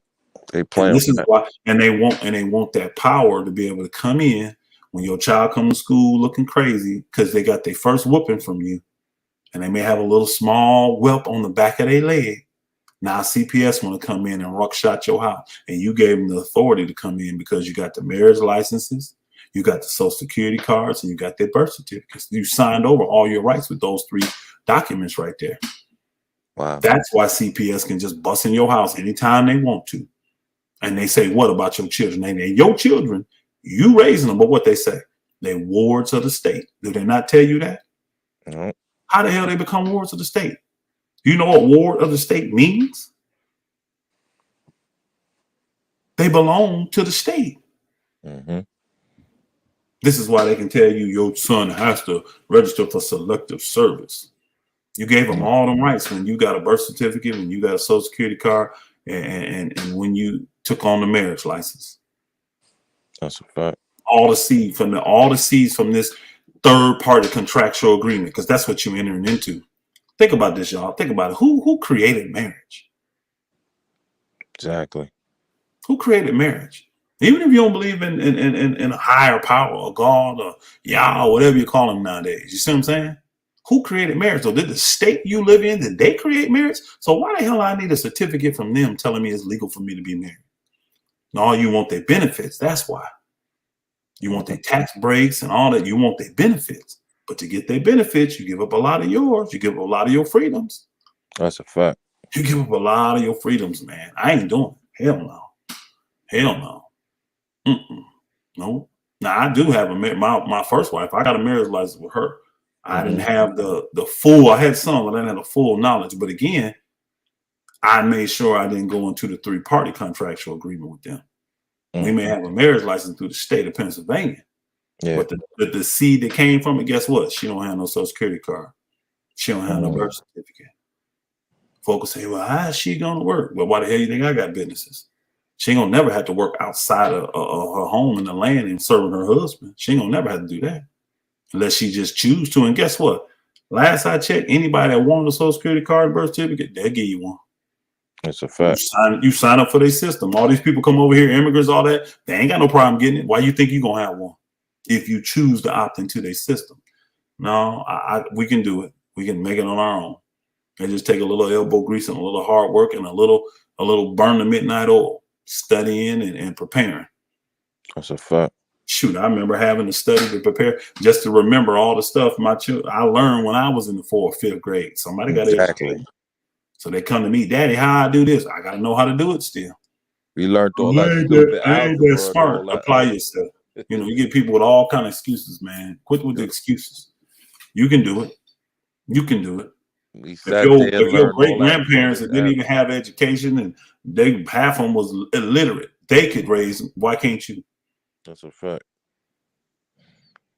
Tricky Nicky in the comments talking about some Let's Talk Knicks. They calling you racist, Tricky Nicky.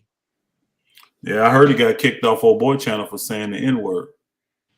That's what Showtime told me. Tricky kicked him off his channel for saying the N-word. Yeah. Tricky Nicky got a lot of stuff going on, man. Started calling everybody niggas. His wife left him. Yeah, his wife left him because he was an alcoholic. He got stuff going on with his kid. He was telling me about his personal problems on Lakers at 5 podcast. Man, so he be having a lot of stuff. Let's keep it real. Hey, loyalty. Let's keep it real though. And I ain't coming at Tricky Nicky. This is just a general statement. Yeah. The majority of the shit we deal with, it's all self-induced. Oh yeah, for sure. All bad decisions. That's what I was trying to tell him. Yeah. So it's kind of hard. I'm not that. I mean, again, I spend my life helping folk. But I'm only helping them that want to help themselves. You got to help yourself first. I ain't here to collar you on your excuses. That's not what I'm doing. Because if I do something wrong, believe me, I'm willing to do the time or whatever it is. You know what I'm saying? Yep. No, I ain't with the exzuses. Because he came on the podcast drunk again. I'm like, bro, you were just on there drunk every time. I've never heard him on here without being drunk. Everywhere I've ever heard him, he's always drunk. So I've never heard because he got a good job and he could work. That's a functional alcoholic, bro. For real. For that. Straight up. Just because you can manage. Run out. You see what happened when that run out. You know. And then your health start kicking in, and then that's kicking your ass. You going to drink through that and fight through that. Trust me, I done seen it, man. It's bad. I'm telling you, 99%, 95% of what folk deal with is self-induced. That's a fact. And I don't mind helping them get out as long as they're not in the excuse mode. As long as they're in the repent mode and they understand, I screwed up. I did this wrong and I'm never doing this again. That's the type of person I can help. That's the type of person I deal with. But man, when you in that excuse mode, well, you know, this and that, blah, blah, I ain't trying to hear that shit. That's a fact. I ain't trying to hear it at all, man. I got a daughter, her car just got broken into last night. Mm-hmm. And she left her gun up under the seat. And I'm like, see, it's your fault. She like, well, Dad, that's out of my control. I said, shut your ass up. What you mean out of your control? You've been trained that your gun should never be more than 3 feet from you. So if you in the house, your gun in the car, that's more than 3 feet. Have you not been trained there? Yes, sir. So it was under your control. You had the control to take it in the house with you instead of leaving up under the seat. And I guarantee it was you running your mouth about your gun that one of your friends or some little fool you hang out with, they probably the ones that came and stole it. Shit, I'll probably shoot it. I shoot it N-word. I shoot him. You see what I'm saying? So I'm like, no, take responsibility. It's your fault. Now, I know you're stressed out right now, but I'm still gonna tell you the truth. It's your fault you don't have your firearm right now. Now you ain't protecting. Now you gotta sleep with knives and all this kind of shit. Because Pop, that's the second guy. I ain't buying you no more. I ain't giving you no more. I don't care. I got. Well, I ain't gonna say what I got, but I mean, you know what I'm saying? I don't care if I got a million guns. I'll use a crazy number. I could have a million guns. You ain't getting one from me when you show that you're not responsible. Sorry. I don't know. Take it in the back, Kareem. Take it back. Is that really him in the private chat? I think it is. Is that Ticket? I don't know if that's Ticket. Kareem, where you at? Drop the link. I don't know if that's really Ticket, Kareem. I don't know if you're still in here. You got a wrench? I think he got a wrench. Somebody gave him a wrench? Yeah, I'm sure Kareem gave Ticket a wrench, probably. Yeah, but why he in the private chat? Why he not on like the regular? Because he's in the back. Like when you hit the link to come in, if Kareem don't pull you up, you stay in the back that whole time. Y'all crazy. There you go. Yeah. Ticket, what up, my guy? Hey, what's up, man? Hey, what y'all cooking on, man? You was talking about life? Mm-hmm. Yeah, I heard. Now, what Kareem? What you? Yeah, I heard that's always weird. What Kareem, you was cooking on when you came in here? Huh? What you was cooking on when you first came in here? Oh, we was talking about people sticking together and doing things as a group, opposed to like, you know, everybody doing shit one-on-one, and to try to, you know, people try to, black people say, oh, I'm the boss, I'm the CEO, but don't really have shit. Yeah. Right. No. Oh, that's what this stream was about. No. We talk with sports. No, it was just whatever. People just. No. I'm talking about when you came in. What you was cooking on the stream? When you first came in? About sports and stuff. I mean, life. I'm sorry, by life. I know, nigga. I know that. I'm talking about which team was you cook? Like what topic was you cooking when you came in? That's what I've talked about. We ain't get to talk about sports. You ain't even got the basketball yet. Oh, okay. Okay, no doubt. No, I thought you had came in and I thought you was dropping something or something like that. That's why I was like, okay. Yo, Ticket, what's the money conversion rate over there like in some of them countries overseas? Because I know my boys, when they played overseas, they loved it because they ain't have to pay taxes. So when they came home with their contract, they could just, you know, they ain't have to really buy clothes over there, nothing. Their meals, everything was paid for. They always came home with all their money. I think that will help like a lot of people like living in DR or wherever, like, because I know people who moving to some places in Africa, bro, and they building and they buying and having building equity and freaking coming back here. Now they rich type shit. So it's a different play once people travel and learn, you know, the cost of living in other places. Elder was touching on it a lot too. Like, you know, if you're making a certain amount, you might have to move somewhere, you know, to keep more than what you make. Keep a lot more than what you make. So yeah.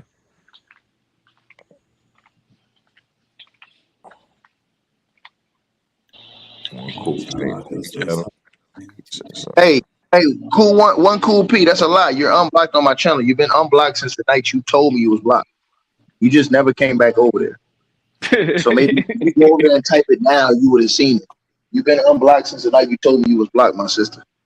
And hey, look, Kareem, don't never say it ain't no Lakers news. It's always Lakers news. You got like a million things you can talk about right now with the Lakers. First of all, like I was saying, I don't know how I got knocked out, but what's going on with Rasheed Wallace. Why the hell did Rasheed Wallace back out of signing with the Lakers? Did he feel offended that he got signed like last on the roster or something like that? Or they was bull jabbing with how they was like gonna bring him in? Oh, that's what happened? I'm just saying. I think that he's scared that he's gonna get some backlash from the things that was going on over there at Memphis. Like he don't want to, you know what I'm saying, bring that to the Lakers. How you gonna get backlash? Everybody coming up here saying you got Hey, Ticket. I heard Memphis got some serious stuff coming down the pipe. Exactly. That's what I'm saying. I don't think the Lakers I don't think they wanted to be tied to it, is what it was. That remember in that first interview when they brought it up, he looked like, oh, he ain't on it. Whoa, we working through it. Remember, he kept saying we working through it. Well, let's keep it real. What the hell is it to work through? You gonna take the job at the money or you're not? You see what I'm saying? Maybe they did some background on the situation to find out. Yeah, and I think it's a little sticky. We don't want it to seem like we ain't taking you, so we'll say you didn't want the job, so that way it looked better. It looked better on you. But if they hire him, and then the stuff go down and he was involved, now the Lakers look bad because he's on their staff, and that's what I think. That's what I heard. Kareem, I'm disappointed, nigga. Kareem dropped the ball. This nigga came in, Elder, made a video, said, "Yeah, man, you know the Lakers news kind of dry." I'm like, nigga, dry. Phil Handy just signed his extension today. You can talk about how important that is to the team. Do that tie in anyway? And they keep. I got videos that came out about that on my other channel. You know what I'm saying? That was a big thing, bro. That was a big move right there. Who signed that? That was a big move. Oh, I said all this stuff. The Lakers signed a player today. This nigga Kareem slipping, man. Kareem, man. You ain't never slipping. You gotta understand. Take it over here. We don't really document too many other teams. Kareem does touch on talking about Lakers stuff. Nigga, I'm talking about the Lakers. But we've been talking about Lakers since the 10 games in last year. This is all his channel, mainly Lakers. He came on today and did a video and said, "Yeah, man, the Lakers news kind of dry." I didn't see that video. Like, nigga, you had I died laughing when Kareem said that shit. Nah, my man don't be chasing stories, man. I didn't see it. I would have called it and said something. No, this nigga looking in the air like Stevie Wonder and shit. Like, it's the Kareem report, man. It ain't just Lakers news. It's all type of stuff. So Phil Hanley signed today? Yeah, man, signed an extension today. Oh, you know what? I did hear about that. Yeah. Extension today, man. And Tricky Nicky pull up on a panel, man. Tricky Nicky a racist, man. I want to hear him. I'm right here right now. Mookie and Lakers at 5, pull up. Yo, what's this stuff everybody talk about? You a racist, you alcoholic. You guys say whatever you want. I'm not going anywhere near there.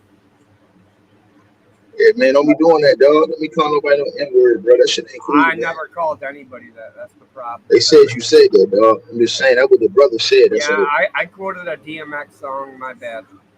Yeah, don't quote no songs, none of that stuff, but that ain't cool. He tried to slip it in. He tried to slip it into the lyrics. You ain't got no pass to be saying that word, bro. This nigga Kareem got me heated today. I'm Kareem. Because look, y'all know I listen to Kareem shit for the Lakers. Take it on your helmet, Kareem. Take it on your helmet, Kareem. This nigga Kareem, he got a video. This nigga looking in the air like Stevie Wonder saying, "Yeah, man, you know the Lakers news kind of dry." So, you know, I'm like, I just seen 3 stories today. I seen they signed some dude named some Huff Cat. I want to know about him. Oh, yeah. You know what I'm saying? Ticket. He got better, bro. I have to agree. When I watched that cat play in Summer League, now last year when they took his 10-day from him, I was happy. Because I wanted that Trevelyan Queen guy, the one that Philly ended up signing for that nice contract. I wanted him to be on the Lakers team. When they gave Hillbilly Kobe, I was like, man, that Trevelyan Queen is the best guy we got. Now, I like Kobe. I like Austin Reeves, but he better than Austin Reeves. And you see Philly went on and signed this dude to like, what, a $9 million deal for 2 years? He was an MVP of everything. So I wanted him, but he got, Jay Huff got the 10-day, I mean, not the 10-day, the 2-way contract. Then they took it from him to give it to Wenyan Gabriel or one of those cats, Johnson. They took him off. But he is night and day better than he was last year. Like what he do? What he bring to the table? Everything. That booger can hit. He can hit the 3. He stroke it. This booger ducking backwards on people, bro. He blocking everything that come in there. Better than Zubac. Man, Kareem, man. He's Hey, skilled. Elder, man. I'm gonna get on Kareem, man. Kareem, you ain't never not got no news. You can break every single thing down about the Lakers roster, what they got now. Yep. You can break down what each player bring to the game. You know what I'm saying, though? It's always something. When you said that shit today, I said, what? Nigga, I almost slammed my phone. I said, this nigga said, yo, Elder, go look at that video. This man looking in the sky like Stevie Wonder was like, yeah, man, I just don't want to drop no video because it's kind of dry right now. Like, dry? Nigga, it's 3 things just happened with the Lakers. Rasheed Wallace, the assistant coach, Phil Haney just signed. You can tie that in and say, okay, Phil Haney, then they talk about none. Talk about his health. You know what I'm saying? It's a lot of stuff. Kareem, you can go to Kareem, you can go with it, breaking down each of the players and how they fit into what they got going on right now. All that, man. You know what I'm saying? You can go into the breakdowns of the Thomas Bryants, all this shit. It's only 2 months till training camp. That means that's only what? It's less than 2 months till training camp. 6 weeks. So nigga, it's grind time right now. It's time where we breaking down all the players on the team, everybody that's on that roster, everything that every day you breaking down a different player. Every single day we breaking down what he brings to the team, what you like about him, what you don't like about him. You good at that stuff too, Kareem. Yeah, man, bringing something else that ain't nobody else bringing to the table. Ain't nobody else talking about that shit. You looking all over right now. Ain't nobody talking about that. So if we jump on that, you know what I'm saying? Everybody gonna come in. This is how you start really breaking down rosters of team. Like the only teams I see doing that is the homie from the Knicks channel, the Knicks cat. I forget his name. He break down all that shit. Like every Knicks player. You're talking about the franchise. Yeah, Nick fan. Yeah, he good at what he do, dog. He break down all that shit. He break down the summer league squads. He break down the training camp roster. Kareem, you should be breaking down who's in summer camp, who the Lakers should be cutting and bringing into camp, who's on the fringe of maybe making a team. Like I asked Elder, I didn't even know who this cat was, Huff. So I'm asking Elder, is this a nigga that could potentially make one of them 15 roster spots in training camp? This all the stuff you need, bro. Yeah. You could have been talking about what you call his quotes. You could have been watching the interview that Darvin Ham did on All the Smoke and breaking down his quotes on that interview and talking about that. He over there talking about now he want the ball. And me and Elder had an argument about this shit. Me and Elder talked about this shit with LeBron. I told Elder I thought LeBron James should have stayed on the point after that year they won a chip. Elder was like, nah, man, this shouldn't get that, man. Nah, and hold on, but watch this. What Elder? Then you could have talked about this shit George Karl came out to say today about the Lakers championship being a fluke in the bubble. Come on, man. Kareem, you slipping, nigga. You slipping. I ain't hear that. I can't believe it. Kareem, all this news is out here. George Karl came out here today talking about the Lakers championship ring was the bubble. Come on, man. You supposed to be cooking all that. Talk about all this in the Instagram chat. That's easy work. Yeah, straight up, man. But hey, real talk, break down that shit, man. I like your Draymond thing. That Draymond thing, I was feeling that shit with Draymond. Hey, look, that too. Going forward, what's going on with the Draymond situation, man? It's a lot of news in the NBA, man. That Draymond stuff gonna get real because Rich Paul controlling Draymond. So is he gonna end up going to Portland? Because they ain't been pushing for him for a while. You know what I'm saying? All that stuff going on, all this stuff ties into your Lakers talk too. But hey, listen, don't nobody. Kareem, ain't nobody talking about whether that dude Elder was just telling me about is gonna make the if he gonna make the final roster, if he got a chance to. You know what I'm saying? If the Lakers do what they think they're gonna do and get rid of some players and bring back, because I think what the Lakers believe when they get both of these deals or 3 deals done, they're gonna have roster spots available. And I think they're trying to make spots for some of these young dudes, solidify the veterans to come in and make it a little tighter. And then bring in some young guys. Huff is the kind of cat. This nigga Kareem had me heated today. Talking about something, man, it's kind of dry. Wait till you see that video, man. Look at the nigga looking in the sky like, man, it's kind of dry, man. Like, dry? This nigga, what you call out here talking about something. Now, he gonna put the ball in LeBron hands every possession, LeBron running the point again. Ain't all this shit to talk about? Darvin Ham said that? I didn't hear that. LeBron James will have the ball in his possession every hand. He put the ball back in his hands and run the point. And all this shit came out today. I mean, I got videos on that shit coming out tomorrow, nigga. I didn't see that. Yeah, I didn't either. nobody else need to touch He the ball. put the ball Look in in the LeBron's Instagram hands chat, every Kareem. It's time, in there. and he taking the ball out. He taking the ball out of everybody. He putting the ball hands in LeBron's Said hands again. LeBron run the show. I did see something He like said he that. want LeBron to run the show. And Everybody you else want duck away. LeBron James to Yeah, run the shit, nigga. yeah. I told you. Man, Look they at were Kareem successful, slipping, but it's man. gonna take a whole lot out of LeBron to do that. What? Well, it depends on how you do it, though, Elder. Because he Yeah. said he wants LeBron touching that ball every single possession because he wants him to be the decision maker. I agree with that, though. And look, No, I Elder, ain't got a problem with that. listen, Yeah, but I'm gonna tell you why I think LeBron's preparing for it. Notice LeBron James slimmed down. He slimmed he down. did. So no, LeBron James might have got his cardio all the way up. If he got his cardio up, it's not even. I mean, he gonna be right if he got 2018, his bro. cardio right. Because look, Elder, if he does that, guess what that means? He going back through AD. Yep, you know that. So really, Right you back to really, 2020. really is LeBron walking the ball up, and now we going back through AD. Look See at AD. what I'm Running saying? through there. Been through AD. And AD check just this out, wasn't Elder. available. That was his Right, plan after the bubble. right. He Then just you got wasn't then if available. you get once you get Kyrie in there, now guess what? You got AD and then Kyrie working most of the time. LeBron James can chill and get his within the flow. Hey, Ticket can do Only thing whatever he doing is wants. orchestrating. Yo, highlight that, Kareem. He Yo, said, "How Red. you got 500 over there in your Ticket, cuz tell him. my boy show love, man. That's that selflessness. Nah, that's my Kareem, my Elder nigga, was man. talking I be about, liking how man. Kareem be working, man. That's my nigga, man. I had to come Yeah. over here. I had to get on this nigga. This nigga said that it's kind of dry. I said, But nigga, I could do 25 videos off Lakers news that ain't even been talked about right now. Elder, listen. I mean, Ticket, listen. We started the conversation basically hitting on your point right now. Right. Our culture is the only one who don't do this. You see how dude said you got 500 people over there and you over here? We need more of this in our culture. You showing love, you don't have to. That's we true. don't get that. You see Adam 22, Vlad, they cool. They'll never be like, I'm not going over there on a.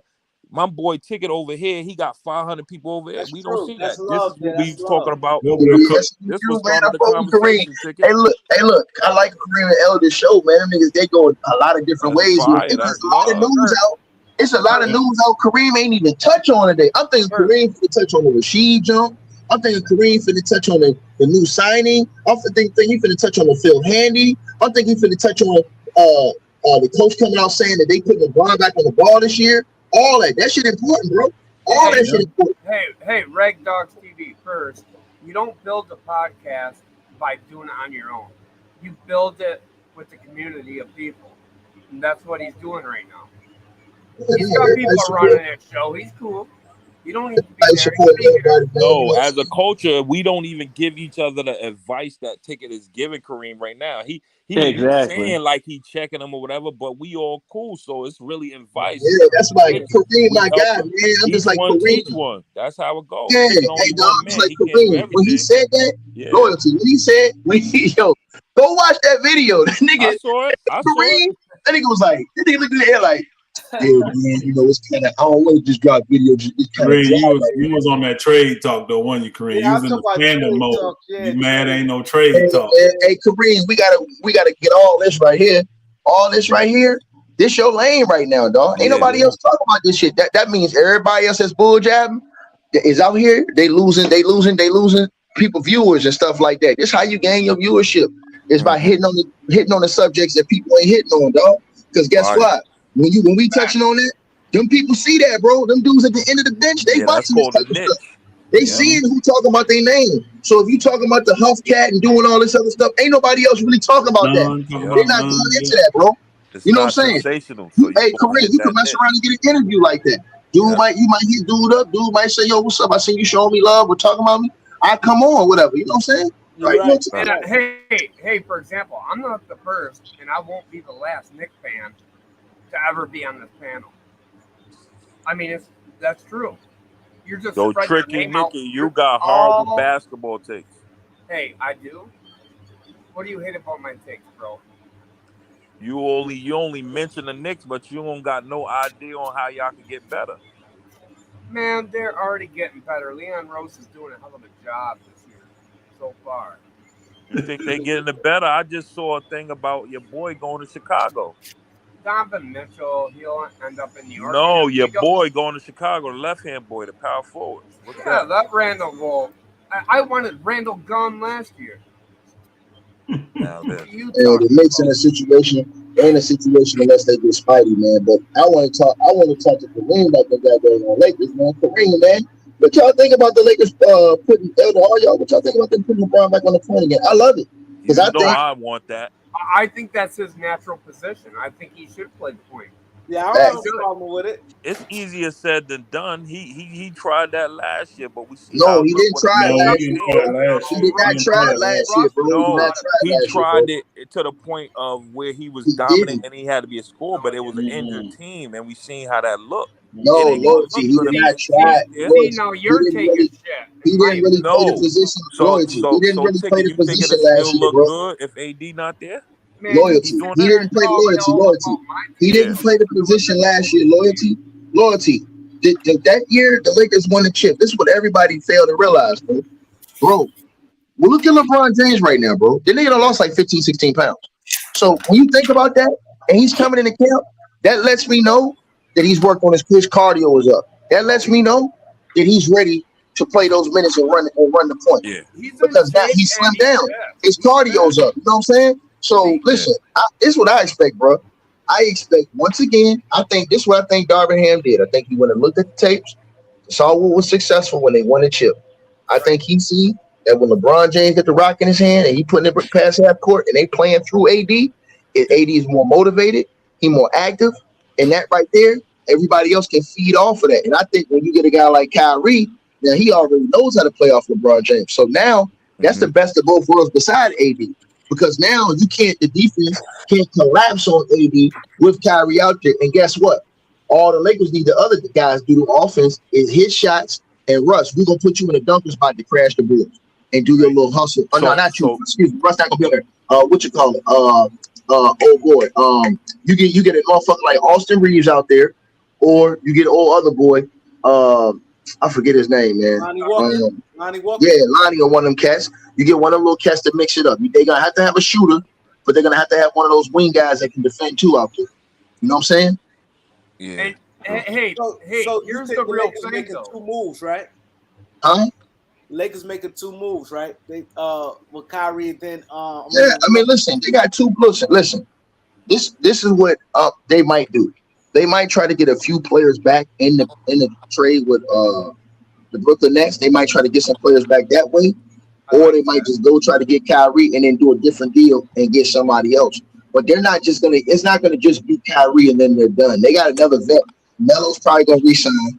So that's good because Melo gives you that shooting off the bench you need. He's gonna spread the floor, give you that shooting 18, 19, 20 minutes. That's all you need from him. And then, like I said, you got all the other young guys.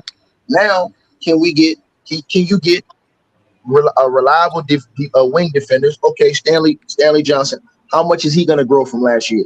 Just offensively, you know what I'm saying? Like this summer, he should just be working on is spreading the floor, shooting Man, the three ball. Stanley Johnson sucked on the Pistons. I don't see any No, growth. but you're not hearing me. He played. Listen, hold on. You saying that, but Stanley Johnson started games for the Lakers last year. Stanley Yeah, Johnson worked of himself course into a they didn't starting have lineup, anybody else. but you know, All no, they he did got to have other do is talent. what Elder is saying right there. See that video, Elder, where you was just shooting the shots on your channel? That's what he need to be doing all summer. Yeah. I Shooting them mid-range and them Laker threes. fans, Reps. listen He 1 need second. reps. With That he should be getting LeBron that running, Exactly. 2,000 hold on. shots a day. With LeBron Exactly. running the point guard position, you guys are all acting like, though I saw it in the chat earlier tonight. You're acting like he's got to do it for 82 games. Man, he can do it for 65 games, and they'll still be a No, 4 or 5 nobody's saying seed. that, bro. Nobody's saying he playing all 82. All people We are expect saying LeBron. it. Hold on. We expect LeBron to miss 15 games this year. We Yes. expect that. Nobody's saying he got to play all 82. We expect him to miss 15 But if games this you year. bring in Kyrie Irving, Let me ask you this, Ticket he and ain't running Kareem. the point. He ain't running As the point. currently is constructed, let's say Russ don't move. Do you think the turmoil and the trade talks will affect, you No, know, what no, we doing? no, Oh, so you no, think that because conversation they got to understand it behind the scenes? Darvin Ham is mentally strong enough of a coach to nip that shit in the bud and to Yeah. tell them niggas to be professionals and do their damn job. Darvin Ham was a Okay. beast for Detroit. I Yes, mean, that guy will hold Russ people is gonna be accountable. moved. You know what I'm saying? But he gonna be moved. He out of Elder, there, bro. Elder, Listen, man. listen, listen, listen, bro. Listen. The Elder, Lakers man. are He getting. been Listen, hearing that listen. The since last Lakers are year. getting Kyrie. They know they getting Kyrie. Brooklyn knows they getting Kyrie. They just in a staring match right now. Before why I the told trade Elder. deadline That's or why I after the told. trade deadline? See, Look, Darvin hold on. Ham Hey, talked hold on. good Hey, though Tricky about Nicky, hold on one Russell. second, bro. Hold on one second, Tricky. Hold on one second. Loyalty. That's why I told Elder what I said to him about the Pacers thing. I said, yo, Elder, you ain't got to rush the Pacers into nothing. This ain't no rush. It's a marathon right here. Because guess what? The Brooklyn Nets know that they don't want to take Kyrie into camp. So the closer you get to camp to them, that's the better for you. Because now, guess what? Now they're going to come off all those demands. No, they got to get rid of them, especially because they're getting rid of KD. KD got the pressure on them niggas. And they know KD probably won't show up to camp. And they ain't trying to deal with that. So they got to get their roster in too, so Steve Nash can get his training camp plans in and all that other stuff. So this deal should be done in another week and a half. No more than 2 weeks, this deal will be done. So let me ask August you this. 4th, the You big think date. that KD is tied to Kyrie? Who get the Yes, Kareem. Listen, Sure. if Brooklyn gets everything they want to get in a KD trade, which is multiple picks and the players they want, then the Kyrie trade is easy now because he's expendable. We don't need him. They already don't need him, but you don't want to keep him closer to camp because, like I said on my channel, bro, listen, bro, what's gonna happen the first day they go into Brooklyn Nets camp, Elder? They're gonna ask Kyrie what? Hey, Kyrie, you gonna take the jab? No. That's the first question. Then guess what? You're back at square one again, and now you're going against all of the rules that they laid out for all the players last year, bro. That's not gonna work. That's not gonna work, bro. It's not good for the locker not room. fair I to don't the see a players trade coming right in the now for KD organization. though. What trade you see for KD? Nigga, the Boston Celtics right now, all they gotta do is come with this and Jaylen listen. Brown is KD don't want to go to Boston. Bro, it don't matter. Hold on, time out. It doesn't matter where he wants to go. If Boston's the only team that's offering him, then guess what? Brooklyn's gonna say, look, bro, this is the only team that's really gonna give us something real. Miami ain't got shit. Phoenix can't do shit. We don't want the big fella, and then he can't even be moved. So you want to come back here and play, or you want to go to Boston? Okay, boom. He's gonna go to Boston with Tatum. He's gonna go to Boston and get out of there. He's gonna gonna not want to go there first. Start winning some games and feel better, and just get through it. I'm with you on this because I think Brooklyn just desperately would like to get back to where they were before they traded away everything. So if you can get a guy like Jaylen Brown, yes, because Jaylen Brown, he's smart. Some number one picks. He's smart. Kyrie's gone. The Marcus Smart. And no, Jaylen Brown, Marcus Smart, Grant Williams, it gets them back. Because now you look what you put out there. You got Ben Simmons running a point. You can throw Marcus Smart out there at the 2. Then you got what you call it, the 3. Jaylen Brown, you can play him at the 3. At the 4, that's a hell of a team. Whoever you want to throw out, and then they put the Claxton probably at the 5. So I mean, at the end of the day, they're gonna be straight. Let me ask you this, Ticket and Kareem and Elder. The next big news is that LeBron not signing. How do you think that impacts YouTube, the NBA? Like, it's gonna be hot if he don't resign. How you think that's gonna impact all these moves? Bro, he's gonna get signed, bro. The Lakers are gonna try to get that deal done before his date. Trust me, they're gonna push. Think he gonna resign before August 4th? Bro, listen. You can't. But you're gonna see. This is what you're gonna see. August 4th. Right. This is what you're gonna see, though, dog. It's gonna be a situation to us where the Lakers are working on it. Him and his team know what the Lakers are doing. Trust me, bro. Bro, if the Lakers were sitting right now, bro, don't you think they'd already made those other deals, bro? They know they getting Kyrie, bro. Ain't no team in America gonna sit out here and wait, bullshitting if they don't know they're gonna get something. The only other time they waited and they got burnt was Kawhi shit. That's because Kawhi was doing some bullshit. Other than that, Kareem, you remember what I told you? This giving me Kawhi Leonard vibes. No, this ain't me, Kawhi. No, hey, bro. Hey, listen. This ain't Kawhi, bro. This ain't Kawhi, man. You got to understand one thing. What you call it is tied to this, man. Kyrie, he's tied to the Lakers with Kobe, man. He's tied to the Lakers with Kobe, man. He doesn't want the illusion that he's copping out of Brooklyn. But he knows Brooklyn don't want him. And he knows he ain't taking a jab. And he knows Brooklyn ain't keeping him because of that. So he's going to dip. Point blank period, bro. This is just how it goes, man. It's how it goes, man. Remember, Brooklyn is comfortable with Kyrie sitting home. No, they not. Bro, Brooklyn's the dumbest team in America, bro. Y'all got to think business-wise, man. Brooklyn's not going to do that with a dude on an expiring. Hold on. Let's check this out. Houston could do that because John Wall had another year on his deal. They as soon as he had John Wall was on the last year's deal, bought him out, let his ass go. Brooklyn's not going to back. Hold on. Brooklyn's not going to buy Kyrie out. Listen, They're not going to no. buy Kyrie out because they defeated their whole purpose That's a if they fact. just going to buy him out. Right? Only reason why Houston did that shit is because Adam Silver got involved. He like, nah, y'all Houston, ain't finna pay. Houston had to get John Wall off their hands. They couldn't. Bro, you're not finna sit and pay no player no 2 years not to play, bro. It's not finna happen. Exactly. And that's because Adam Silver got involved. Well, not only because of that, they would have let him off anyway because he had an expiring deal. They just didn't want to pay the 2 years last year. So they went ahead, got $8 million less off the deal, whatever they got less, $6 million, $8 million, and said, all right, cool, we going, you out of here. So now they got him off, they cleaned that off their books. So now they're cool. They were always going to do that. You know what I'm saying? But they weren't going to sit there and let him just ride out there again this year. It wasn't going to happen. That would have been a bad look on the league too. So that wasn't going to happen either way. But the situation with the Lakers is the Lakers are smart.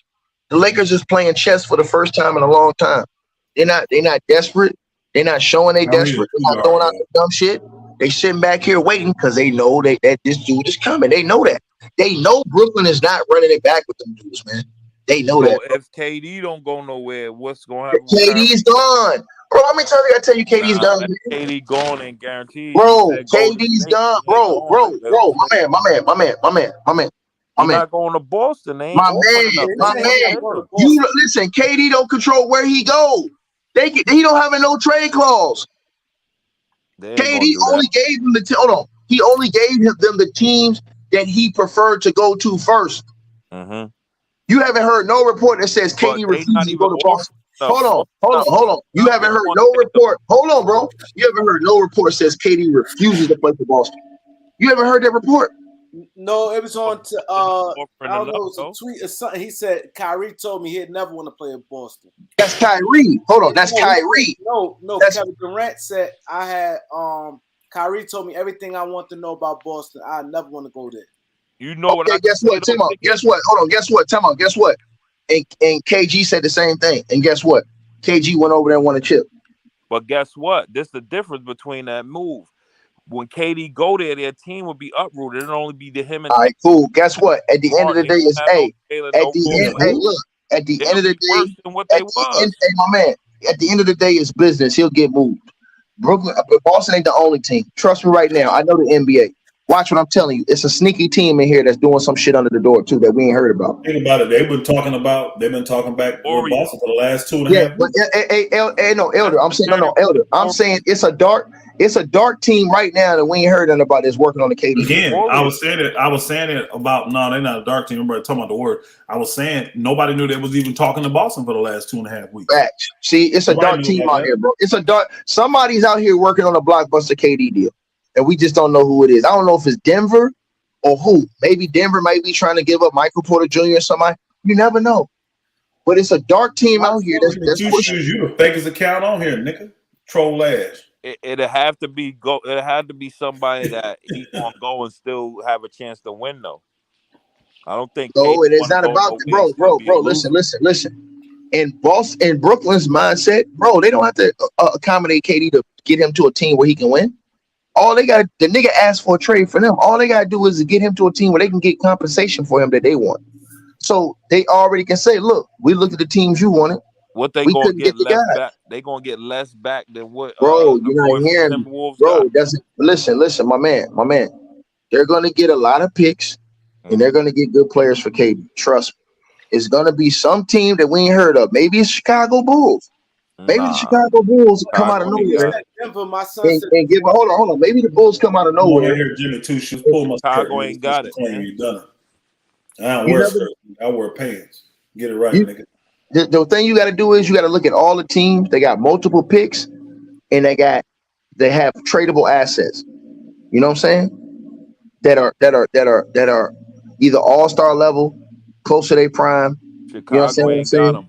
Well, you're gonna get. Hold on. One thing for KD too. You're gonna get a much higher quality player back than these guys are getting for Donovan Mitchell and for Rudy Gobert and all that. So don't get caught up in that 5-6 pick, all that bullshit. That don't mean nothing. I mean, you're gonna get more picks if the players you getting back don't have no accolades. They ain't achieved nothing. They're just role players. It just, you know what I'm saying?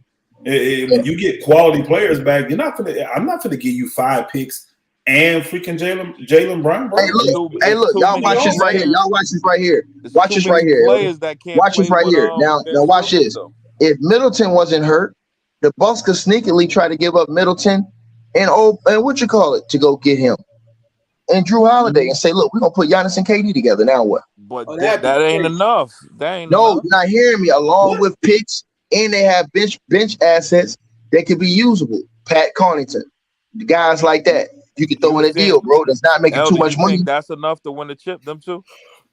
No, we're not saying. Yes. Yeah, hey, hold on. KD and Giannis? Hold on, talk about KD and Giannis? Nigga, kill yourself, nigga. Talk about, nigga, KD and Giannis? Nigga, get off the door. He's a better version of Middleton. No Wait, point nigga, guard. talk about Elder. It ain't even close, man. Come Still on, need role players, man. Bro, they got role players, nigga. You still gonna have Bobby Portis. You still gonna have. Hold on. Loyalty. The money has to match. And Middleton's already on a max deal, bro. KD on $40 million deal. That you don't need but Middleton and one other player to make that the money match. Then you just go with the picks, bro. And So Middleton is a world champ, perennial all-star, bro. That's what he is. In his prime. Best two-way players in the game. In his prime. Yeah, they could do that with 3 picks, nigga. You give up Middleton and a good role player to make the money work. Him and Portis. Let's just say you gave him and Portis. Did you do 3 picks? That's it. That deal's done. Portis and Drew. Done. No, you gotta give up Drew. What you talking about? You gotta give up Drew. Middleton make $37 million, bro. Middleton and Portis do work. You're right. Again, bro. bro. If you're the Bucks and you thinking, look, man, let's go for all-out supremacy. I wouldn't give up Middleton and Portis for that nigga, but I'm just saying that. No, I wouldn't give up Portis. But I give up Middleton. Wow, he laid the egg last year in the playoffs. It'd be all right. He'll recover. I ain't giving that shit up. You gotta look at the teams like that, dog. All them French teams. You gotta look at teams like that, man. All them French teams that got stars on it. Came up with was Golden State. They ain't linked to none of that Ben Simmons constraint. You got Draymond support. You gave so many examples, and that's the best one to me. They got the Golden State not gonna work. Listen, they don't want the Golden State guys. They don't want to pay those guys. He can still win. Well, they don't. Listen. They don't see those other guys as proven guys, and they don't think that Wiggins can come be a number 1 guy for them, or at least a number 1. They don't think Wiggins can be they think Wiggins got to compete with somebody else that's proven. See what I'm saying? I mean, if I'm them boogers, I could do it. Well, you got to get rid of Ben Simmons. You got to move Ben Simmons for that. Nah, for them, so many teams, they move in. There's so many teams that can get involved. Nah, I need Kuminga. I need the big fella. I need Kuminga or the big fella and Poole and and Wiggins. And they might throw on Looney. Nah, they ain't doing that though. He just resigned, so he ain't going. He just resigned. He's a free agent resigned. And he can't be. He just resigned as a free agent, so he can't be bro. Listen. Hold on. I'm gonna tell y'all something. Hey, look. Tell me. I'm gonna tell y'all something. Yeah. I'm gonna tell y'all something. Hold on. I'm gonna tell y'all somebody out here talking, but these motherfuckers are the dirtiest players in the game, bro. The Clippers got the assets. The Clippers can go say, you know what? We're gonna give up PG. We're gonna give up or the Clippers can say, you know what? We're tired. Hold on. Watch this, Elder. Watch this. The Clippers can say, you know what? We're tired of just Uncle Dennis and Kawhi shit behind the scenes. We're gonna go straight up Kawhi for KD. They're gonna have to give up more than Kawhi. That's spooky. No, they won't. Nigga, that's straight up right there. You crazy? Nah, they're gonna have to give up more because hold on, tell me. That's straight up. Tell me. That's straight up. KD and Kawhi. I don't do that. I don't do that deal if I'm the Nets. I don't do that deal if I'm the Nets. Hell no. But here's why. Hold on. But Kawhi has multiple years left on his deal. And here's the thing. KD's already let you know. But hold on. Here's the thing. KD's already let you know he don't want to be there. Hey, Kawhi don't. He got the same amount of years old boy got. That's it. They both got 4 years. Oh no. Kawhi still got. Hold on. Kawhi still got 3 years left on his deal. He got 4. And he signed he only signed a 4-year deal, didn't he? Yeah, he got 3 more years left on his deal. I got more years left on KD. Ain't no way in hell I do that. Elder. I'm saying the Clippers can go a lot of ways with that, bro. They deep. They got assets, bro. I get it. They ain't got nobody on their team that can just do 1-for-1. Hell no. Well, I'm not saying no. I'm saying I think you could do Kawhi 1-for-1. But I think if you do Paul George, I think you can do Paul George with another key role player, and then somehow they make a trade and get their hands on some picks. A different trade. League to do Kawhi and Boy in 1-on-1. And then nigga coming off knee surgery, that knowing how Kawhi is, that nigga may not play this year. Hell no. Brooklyn will be stupid as hell to do Kawhi straight up. The team. That nigga ain't even close to KD. Elder, man. Jerry West got something up his sleeve, bro. He might give up Paul George, bro.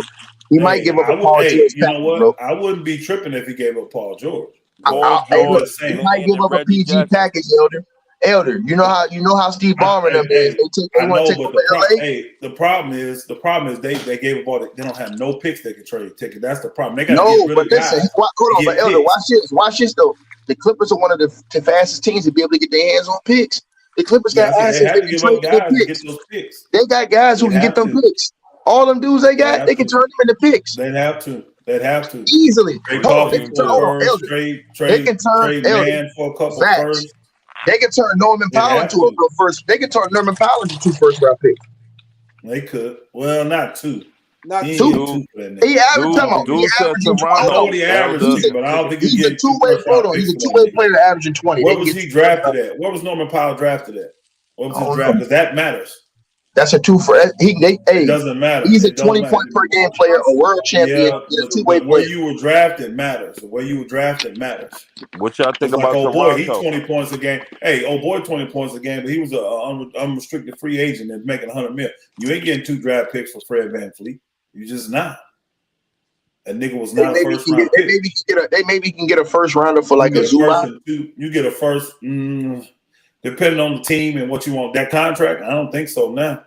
I don't think you get it. I don't think so. I don't see teams unless they just spin desperate. But with that new contract, I don't think they want Zubac for that money. Jerry West can turn guys in the picture. Jerry West can. They gonna have to do a lot of maneuvering because it ain't gonna be no straight up 1-on-1. Ain't nobody gonna grade Kawhi the same level as KD. Not even now. Hell no. Look, and they got young assets. They can go back and maybe try to move a Terrence Mann or somebody to go get picks from OKC. Yeah, they got Coffee, Man, the one cat that played with what's the dude's name that played with Boston? They got him. I don't know if he's a first round. Yeah, because he was a first round pick, wasn't he? Oh no, he was a second round pick, wasn't he? Right. Yeah, it depends on where he was drafted. He was a second round pick, even though he's potential. There's nobody giving you that unless it's a low first round. Yeah, I never meant it to anyone, Jimmy. Sorry, honestly, you are a good man, respect or whatever. Salute, chicken nigga. Toronto was a team. Toronto got some assets, but I don't see it happening in Toronto because they're not moving. Oh boy, they said. Yeah, I wouldn't be surprised if the Clippers did. Hey, Elder, I wouldn't be surprised if the Clippers did. Hey, Elder, let's talk about another team though. We talked about the Utah Jazz. Do Danny Ainge do some dumb shit and say, "Look, hey man, I got these picks over here with Donovan Mitchell." Nah, because here's the thing. Spidey on his rookie deal. KD gonna blow that shit up. Is Spidey on his rookie deal? No, that nigga's in that second level. He's on the max. So watch this though. Watch this. So if you're him, you can turn Spidey into KD. Now, if you're what you call it, you can turn back around because you got assets with picks now. You still got a couple assets over there and old boy, the 2 boys, Bogdanovich and the point guard. You can turn that back around and flip and get another star, a fringe level star. Nah, not when you talk. Because what's the point guard name? What's the point guard name, Elder? What's his name? In Utah, he averaged like 17, I think. What's his name? Mike Utah? Yeah, Mike Conley. Yeah, he averaged 13 this past year. Okay, him and Bogdanovich. No, Bogdanovich averaged like 16, 17. My bad. Yeah, it ain't happening because you got nothing. KD going over there for what? He ain't winning with shit. No, he ain't going over there. They keep talking about no, but Elder, it's not KD. Elder, it's the team that if they got. It don't benefit KD though. It don't benefit. It don't benefit Utah to bring KD in, and it don't benefit KD. When the shit don't work, Utah be stupid as hell to put themselves in the same position that they freaking in. That what's the name in right now? Because he's just gonna request to be traded as soon as he can. He's not gonna be happy. Utah, they ain't even. I mean, KD literally trying to go somewhere where he can try to win out, y'all. He want at least a chance to win on the way out. That's why Boston makes sense, and the 2 teams Golden State make sense. You know, a lot of teams make sense once he gets on them, but he got to believe they can win too. So, but now Utah, they could do some stupid shit, but it makes no sense for Denny Ainge to take that contract on, knowing you're finna lose with a bunch of those non-role players. Hey, Elder, let me ask you a question. Ain't no championship team. Elder, do you think Atlanta got enough to play ball with DeJounte Murray and John Collins? No. Well, they can't trade Murray because he just got there. So, that's right. Well, they could. Well, they could because they could just do but see, they would have to do. They can't do a multiple player because he just got traded. They can't do multiple players. He had to be 1-for-1. It had to be 1-for-1. So Jamonte Murray can't be. The centerpiece would have to be Collins, and I don't think he's a big enough centerpiece to do a KD. I mean, you had to give up. I tell you what would do it. Well, you know what? If they valued this, if they gave up Collins, because I'm sure they want DeAndre Hunter. That's the best young player they got next to Trae Young. Mm-hmm. So if they valued him, I had to look at the rest of their roster, and then they just came up with a plethora of picks. I mean, they may get some consideration. They would be trying to reroute Collins, though. I already know. They're not going to want to take Collins back. You guys think Jamal Murray and Michael Porter Jr. is enough to get it done, along with picks? Hell no. I think they would. Hey, I think they would consider it. They probably want to move Porter though. That's what I'm saying. No, I'm saying Michael Porter Jr. and Jamal Murray. That's what I'm saying. With picks. Yeah. Well, you do those two, it's going to take about 5 picks though, Ticket. And I don't know if Denver got that. No, just them two. 5 for them. But no, I bet it. You know why? Here's the key. I'm gonna tell you why. I'm gonna tell you why, Kareem. Them cats, even though they good players, they got to add Gordon to that trade. They still ain't. Gordon too much money. They still ain't accomplished shit. Neither one of them has accomplished anything. Mm-hmm. So you still, and if you're giving up 3 with an accomplished player and Jaylen Brown,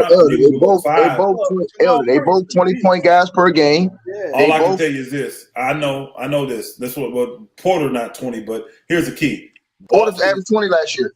Hold on, Boston is giving up 2 accomplished guys. They're both young, under 30, and they're accomplished. They made all-star teams.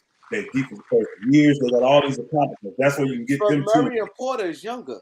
They did nothing though. They ain't accomplished nothing, y'all. I'm telling injury you. prone. I think they injury prone and ain't accomplished nothing. Them cats will, if they did that deal, I bet you. Hey, I bet you this. I bet you this. I bet you this. 2 years. I bet you this. They would reroute Porter because they're not keeping Porter. I bet they wouldn't. They would not want to pay him on that fresh deal with that broke back, and then they will want 5 picks minimum. I guarantee they would think about the deal just because the talent keeps them relevant, right? You can justify Jamal Murray. They're gonna be wanting to reroute old boy to get some better talent in there. I wouldn't keep Porter. I ain't gonna lie, I wouldn't want Porter at all. I wouldn't touch him. Why not? Hold on. What you got against Michael Porter Jr., nigga? I told you, the brother was hurt in high school. He got hurt in college and he get hurt in the pros. When you get that tall like them dudes and athletic as them dudes are, and they got back issues, them dudes never pan out. I don't want him on a max deal. On a max deal? Hell no. But did you see what he was doing last year before he got hurt? I don't give a flip. He ain't gonna be there. I don't care how great he looked to you. I wouldn't touch that with that new deal. I wouldn't touch that dude with a 10-foot pole. Man, this I'm just being honest, bro. I would not touch him. I would not touch him. I mean, he's been in the league how many years, Ticket? How many years? What, 3? 4. Because he already got a rookie extension. 4 years. I bet if we're gonna look right now, that nigga ain't played 120 games in 4 years. I don't know for a fact, but I bet he ain't played 120 games in 4 years, y'all. Now, mind you, 4 years of basketball. Y'all know how many games that is? That's 320 games. I feel you saying, played 120. Hell no. I just see too much upside on him, man. I don't give a shit how talented he is. Yeah, he stayed out his whole rookie year, yeah. Right? And he just sit out all last year. Nigga only played 10 games you stop capping, nigga. You stop capping, nigga. I'm just saying. I asked the question, though. I just asked the question. Nigga, stop capping, nigga. Dude, I'm just being real. No, I'm not touching that nigga. Michael Porter Jr. is a monster, nigga. I fuck with him. But guess what, Elder? Michael Porter Jr. owned the strippers, though. He owned the strippers now. I don't care who he play well against. He ain't gonna be there when I need him. He's proven that to me already. I don't want that dude. You can have him. I think no way in hell. Put together a package though. Yeah. You can put him in the package to make the numbers work, but I'm not. Hey, but hey, let taking me that ask you, dude. Elder. Let me ask you this though, and Kareem. Let me ask y'all this: what y'all think that? What type of damage y'all Wow. think that? Hey, Wow. Kareem, what type of damage I you gotta think? do this. Ticket. I gotta do this. I was wrong. What did I tell y'all? That he ain't played 120 games? Didn't I say that? 125 in 4 years. That's I sad. apologize, That y'all. He is played sad. 125 games in 4 years. That's But, sad, man. but And he ain't listen, hold on. He ain't averaged 14 points. He averaged 19 in 2020 ticket. He ain't averaged but 9 points last year on 36% shooting. You can keep that, nigga. You can keep. You can keep Last on year, 30 minutes a game. Hold on. He played 30 minutes a game. He played 30 minutes a game. Now you can keep that, nigga. average You no can have 9 it. points. I'm looking at it. In 2021, he averaged 9.9 points a game on 36% shooting, 35.9. How many games he played? 9 games. Remember, he didn't play. Oh, his back was fucked up, bro. 61. That best year was 2020. Think about it. That was the money year, though, y'all. yeah, but he was All saying these his niggas back play was well in the hurting. money year, and when it's time to re-up, these Yo, niggas play you well. think they want Porter and Ben Simmons both injury prone? They don't want that. Man, hell no. Well, they would have to trade Ben Simmons to even make this deal work because you got Exactly. Michael Porter Jr. and you got old boy on rookie minute That's the extensions. piece So you nobody can't talk get them. about. Matter of fact, you Okay. can't. Hold on. Matter of fact, you can't do that deal. Those two can't come together. You can't have two guys on a team like that. You can't. Elder Unless said you. Elder said That's Elder the said another homegrown. team. Elder said another team too. But I think they had to give up more than what Elder was saying, and that's Memphis. I think Memphis would have to give up Bane. I think Memphis could give up 3 good players and a bunch of picks. That's the thing.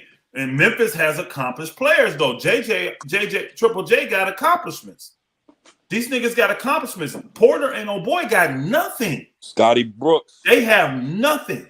I'm telling you, the accomplishments Murray matter. better than all of them, though.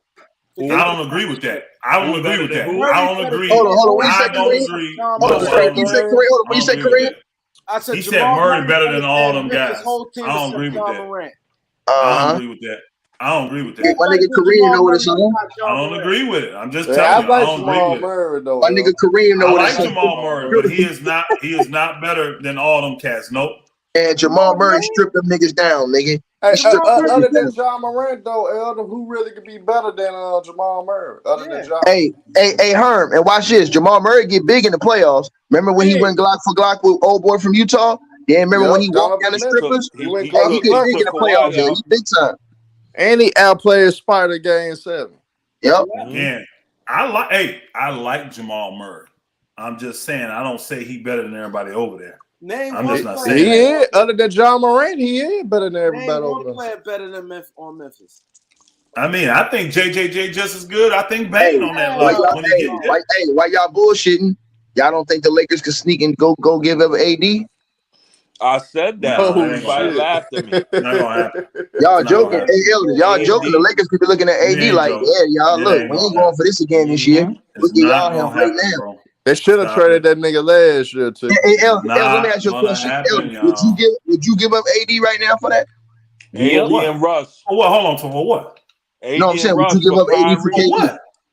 No. No, I'm AD saying, would and you give Russ up? for Kyrie and KD. No. Yep, I would. AD Russ I would. 2027, Loyalty. 2029. That's not what I'm saying though. I'm asking him, would he I'm give up telling you what's AD? going on. But no. I'm Because you have asking first him. off, it would take much more than just AD. But I'm I not saying wouldn't that. want to get. No. Hold on, I'm I'm saying trying to tell you. no. Hold on, listen. I'm trying to answer your question. I would say no. I'm saying it for the 5th time. No, because I don't want to give up my team balance. I don't. And what it would take to get him, no. I'm not doing the deal. I'm just telling you. I'm not doing it because you're not getting it for just AD. I'm not saying Then that.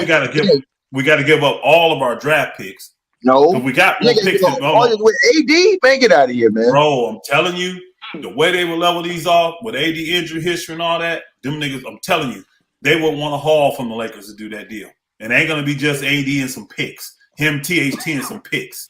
Who the hell else we gonna send? I'm telling you. And then I don't want to mess up the battle. Now we got no real true big men. None. We got 2 decent guys, but they better when we got AD with them.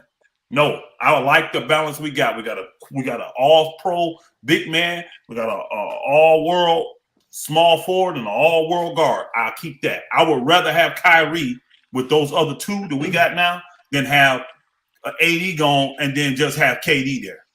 LeBron and KD, because that's what you're saying. We're going to have LeBron and KD. And then, I mean, Kyrie will come next year. Yeah. Nah. He say nah. Nope. I would take that shot. Why y'all both I would do it. This is what you have to do. You have to look at it from the financial side of this, y'all.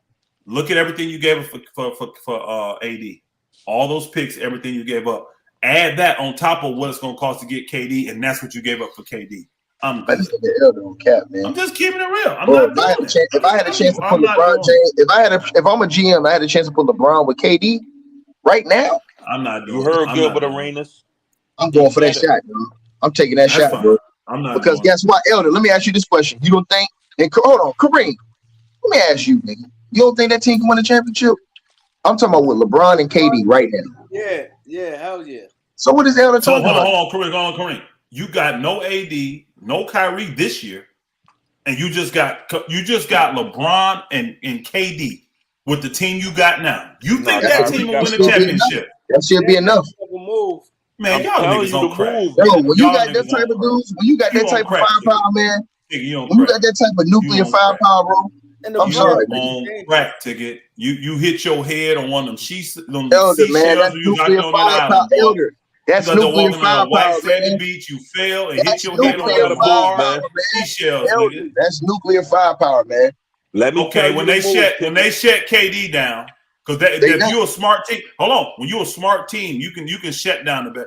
When they go at KD hard, LeBron with those role players going to be enough to get the job done. No, let me tell you the move. They're not going to be able to go Elder, this is the trade.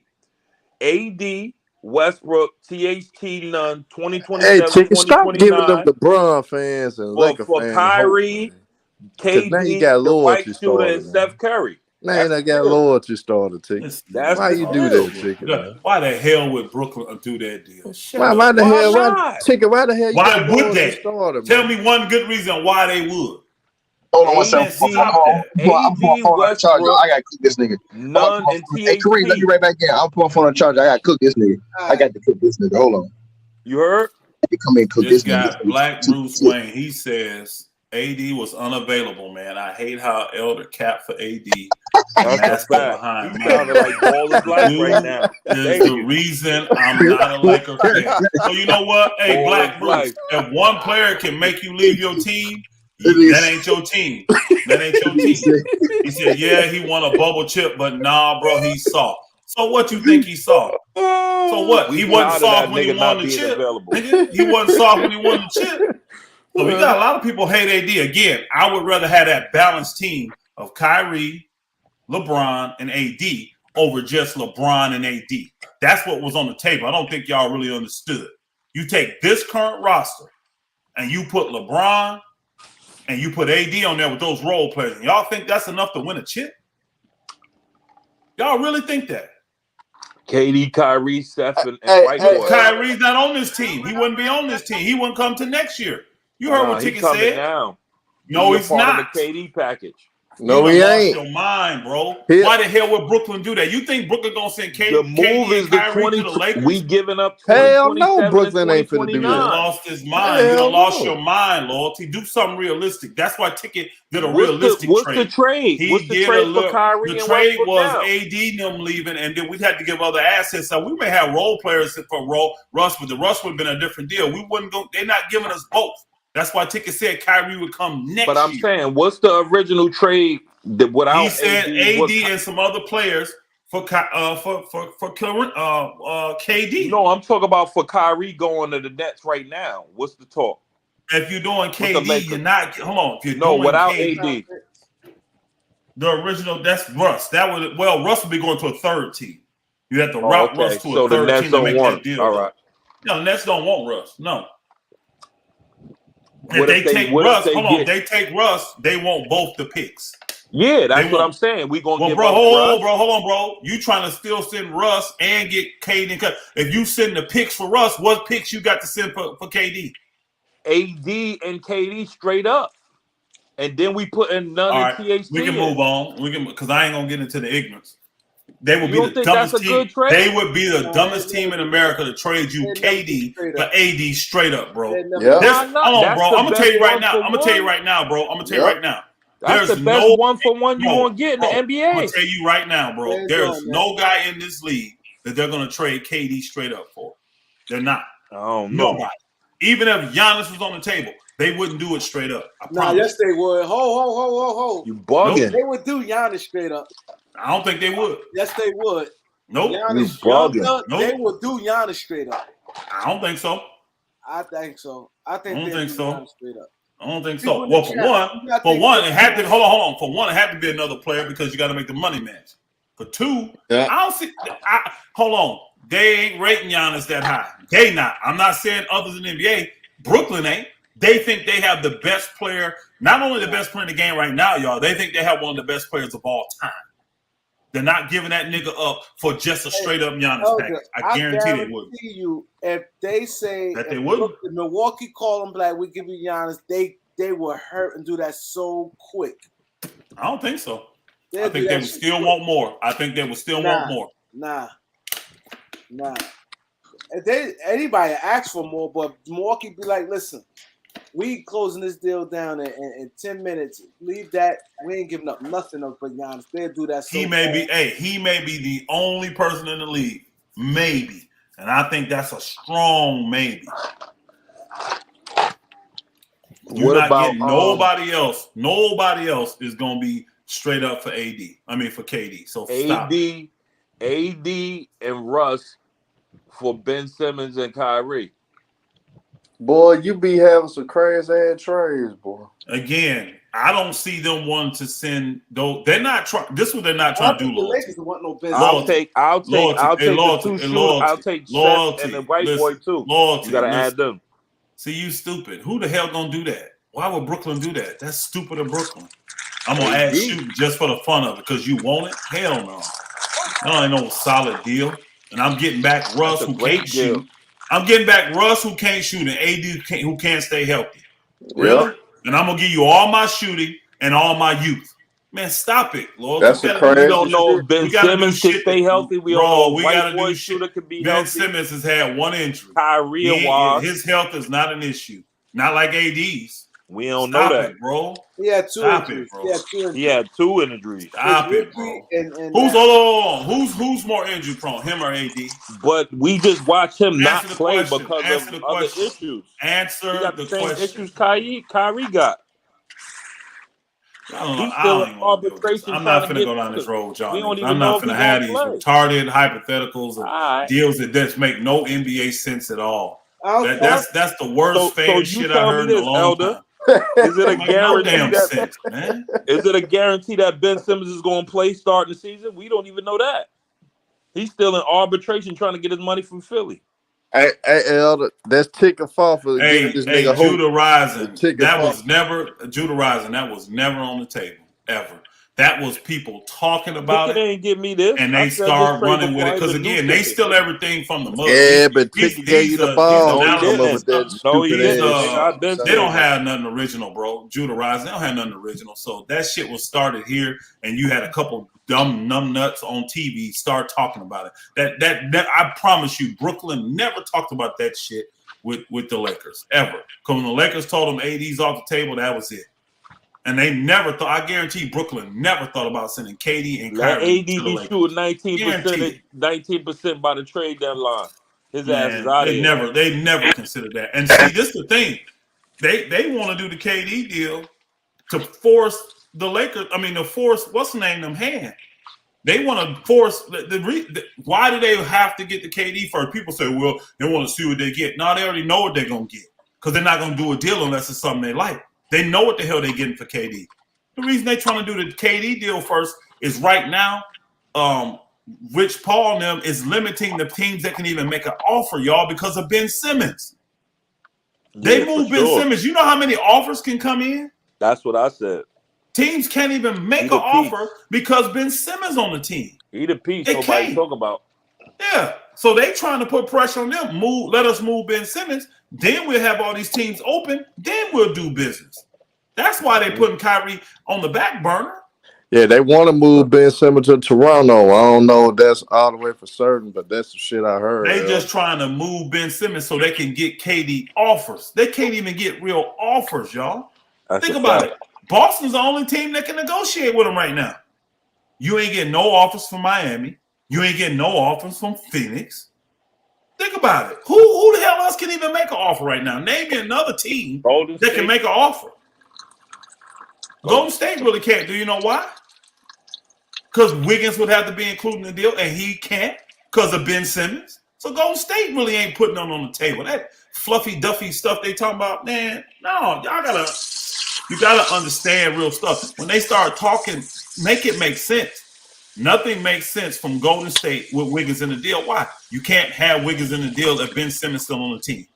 Ben Simmons is holding back the Brooklyn Nets. Yeah. And hold on. Why do you think Brooklyn's saying that? You see what Black Bruce Wayne said. They are trying to, I don't care what he said, they are trying to take control back. Yo, Herm, Rich Paul is hog tying Brooklyn and not even allowing them to get the offers that they could get. The Pelicans can't do it because Brandon Ingram's on a max rookie extension, y'all. He ain't eligible. Mark my words, Herm. It's gonna be a lot of hurt Lakers fans. He ain't eligible. But Pelicans can't do nothing either. But Elder, here's the thing. Here's the thing that's dangerous about what Rich Paul doing. If he's string holding it, that's gonna put Brooklyn in a predicament. Either you go ahead and get rid of Kyrie for real, just go ahead and do it.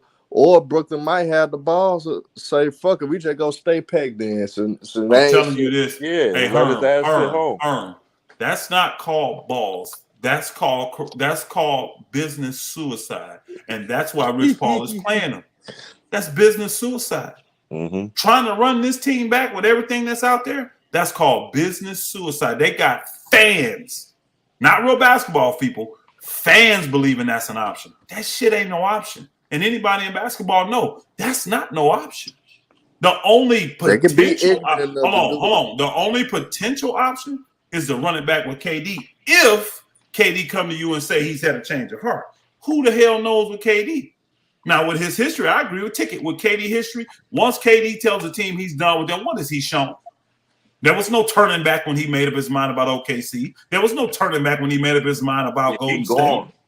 That nigga gone. I don't expect. See, that hypothetical that people, there's a chance he could change his mind. No. Nah, KD saying KD ain't changed. He done already put it out. You don't think he calculatedly thought about that before he said it? You think that was just an emotional thing? He got mad and went on Twitter? No, he didn't go on Twitter. He went right to them.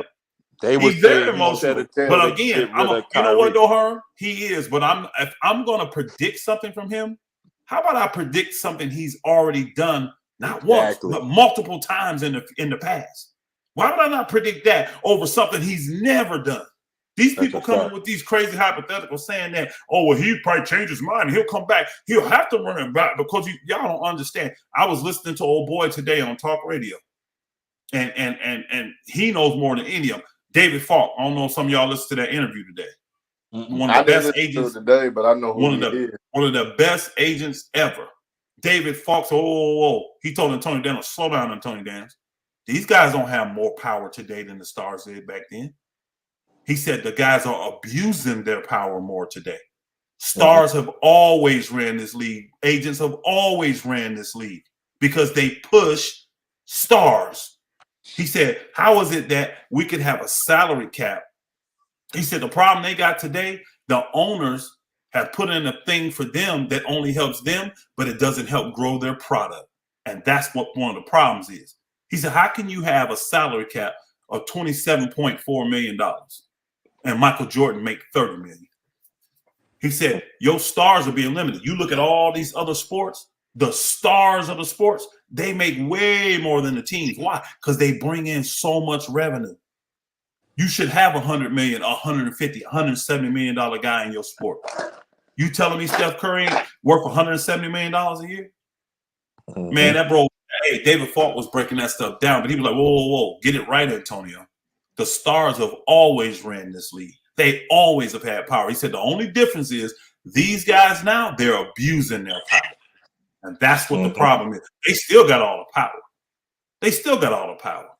So for somebody to sit here and think that the Brooklyn Nets will just make KD come and honor that contract, you don't know anything about basketball. That's damage control. Anything. It's not going to happen. Hey, Now, hold on. No. Oh, go ahead, Herm. Go ahead. Yeah, but I was gonna say, Elder, to be real though, I don't push shit past nobody nowadays though. I really these guys are some damn fools nowadays, Elder. Hey, Herm, I can't. Herm, you were already a shit show last year, right? You spent all that money for the last 3 years. You've been over the cap for 3 years, spending billions. It's all this money. You got $1 billion invested in nothing. The stain that came with that is a first round sweep. That's what you got right now. So then you telling me you want to go on a training camp with a guy like Kyrie and a guy like Kevin Durant that may not show up. Well, it ain't no may not. He already made it clear he ain't showing up. That's what you want to go on the camp with. Him for nothing. That's what you want. That's what you want to do. Now, hold on. Don't forget, Herm. You already got $1 billion, not $1 million, $1 billion in the last 3 years invested in this. Where do you say, man, I got to cut my freaking losses? I got to move on somehow. Y'all are crazy to think they just going to, y'all think this monopoly money. They doing right by taking their franchise back. But for y'all to think they have to posture like this to try to get as much as they can possibly get. They don't know what situation can come up to make a team desperate. They don't know. So until they got to make a move, they're not going to make a move. But boy, when it's time, they will. Hey, Elder, we're gonna find out a lot about some shit this upcoming week. That's when more shit gonna start coming out next. Let me tell y'all another thing that people didn't realize. Y'all remember when the AD trade went down? The first one that got declined. Do y'all all remember that? Yeah. It was way better. Hold on. It was better, but listen to this. How many players was offered by the Lakers? They offered like 5 motherfuckers, huh? How many, Kareem? You remember? I think it was 5. 5, 6. Because it was AD and Solomon Hill. Yeah. But they were offering, I thought it was 8 players. I thought it was like 5. And they had a pick. So let's say, hold on. How do they do a deal where, let's just say it's 6, y'all. How do they do a deal in the season where the Lakers give up 6 guys and the Hornets or what's the name only give up 2? How you gonna do that deal? Where you gonna have the roster spots at? You're gonna literally hold on. Think about this. You're gonna literally do a deal and release 4 guys, 3 guys. No, that deal had to be done in the summer. The summer when your rosters are depleted is the only time you can really do a deal like that.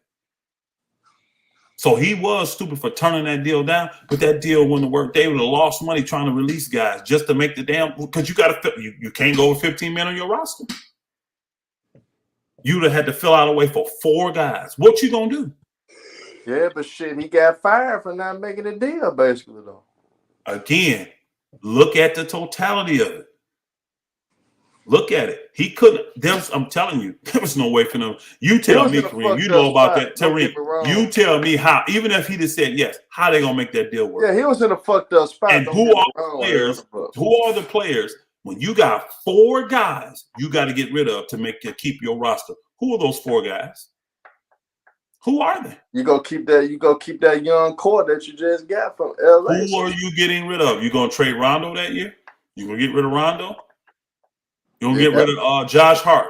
Which guys? You know you're not getting rid of B.I. You know you're not getting rid of Lonzo. Kuzma won in the deal. He was in the first one. No, he was not. He was not. He's never been in those deals. But again, when you look at all those guys that they named, you wouldn't get rid of them. Rondo might have been like the only guy you'd have thought about getting rid of. So now you're looking at 3 guys you're going on your current roster you got to get rid of just to make room for all these Lakers. That deal didn't make sense to be done at the time it was offered. Yeah, timing is everything. Then you only got a couple months to finish the season. Your season was wrecked. The Lakers season was wrecked because the young guys was destroyed mentally, and so was the Pelicans. So what difference did it make? Mm-hmm. No difference did it make. Yeah, they could have been like, look, we'll revisit this in the summer. It's not going to go down now. Too many players. We'll do it in the summer. And that's exactly what they did. When you can see in the summer, all the people that was on 1 year or whatever contracts, they're gone. Now you can fill your roster out. Now you have 4, 5, 6, 7 roster spots. This is why I know Russ is gonna get done.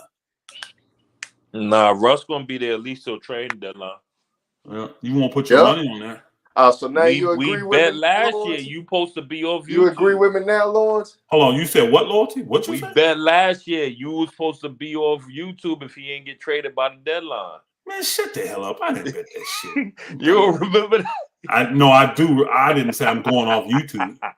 Y'all niggas said some dumb shit like that because y'all was mad. Hey, niggas was mad that the trade didn't go down. They were mad at me like I was the one that canceled. Niggas was coming at They were hot, boy. Niggas were mad that I didn't do it. Now, I wish they would have came. No niggas can Google me. Show your ass up. Show your ass up. If you want to. That motherfucker Elder lied to us. They were hot, bro. They were so mad. Everybody was looking for L. They was. But I tell you this. It's just like John Wall last year. They had time. Because he had 2 years and not one. Well, they ain't got 1 year now. You see how quick Houston moved John Wall. Oh, Russ has gone. Watch. Hey, we just caught up in trying to get Kyrie now. Now imagine this: if they don't have the mess up over the summer and Kyrie not available, Russ would have been gone already. The only reason Russ here now is because of the Kyrie thing. That's the only reason. Because we still have a chance to get Kyrie. That's the only reason Russ is on the team right now. Hey, but look though, Elder, you gave all them Laker fans hope, LeBron James fans hope, all that shit. They were sipping the Kool-Aid with you. They were talking cash shit. That shit didn't happen. That's why I'm telling you, Russ gonna start the season as a Laker. Loyalty, I'll take your money like I'm taking Herm's. Herm already made $200 donation. Push your 1,000 up to my 100. It's a bet. You so confident. You so confident. You've been hanging out. You've been hanging out with BX. No, because you've been hanging out with BX. You got a strong prediction. No. You said it. You said Russ gonna be on that team. You've been saying it since last year. Yeah. Still ain't moved.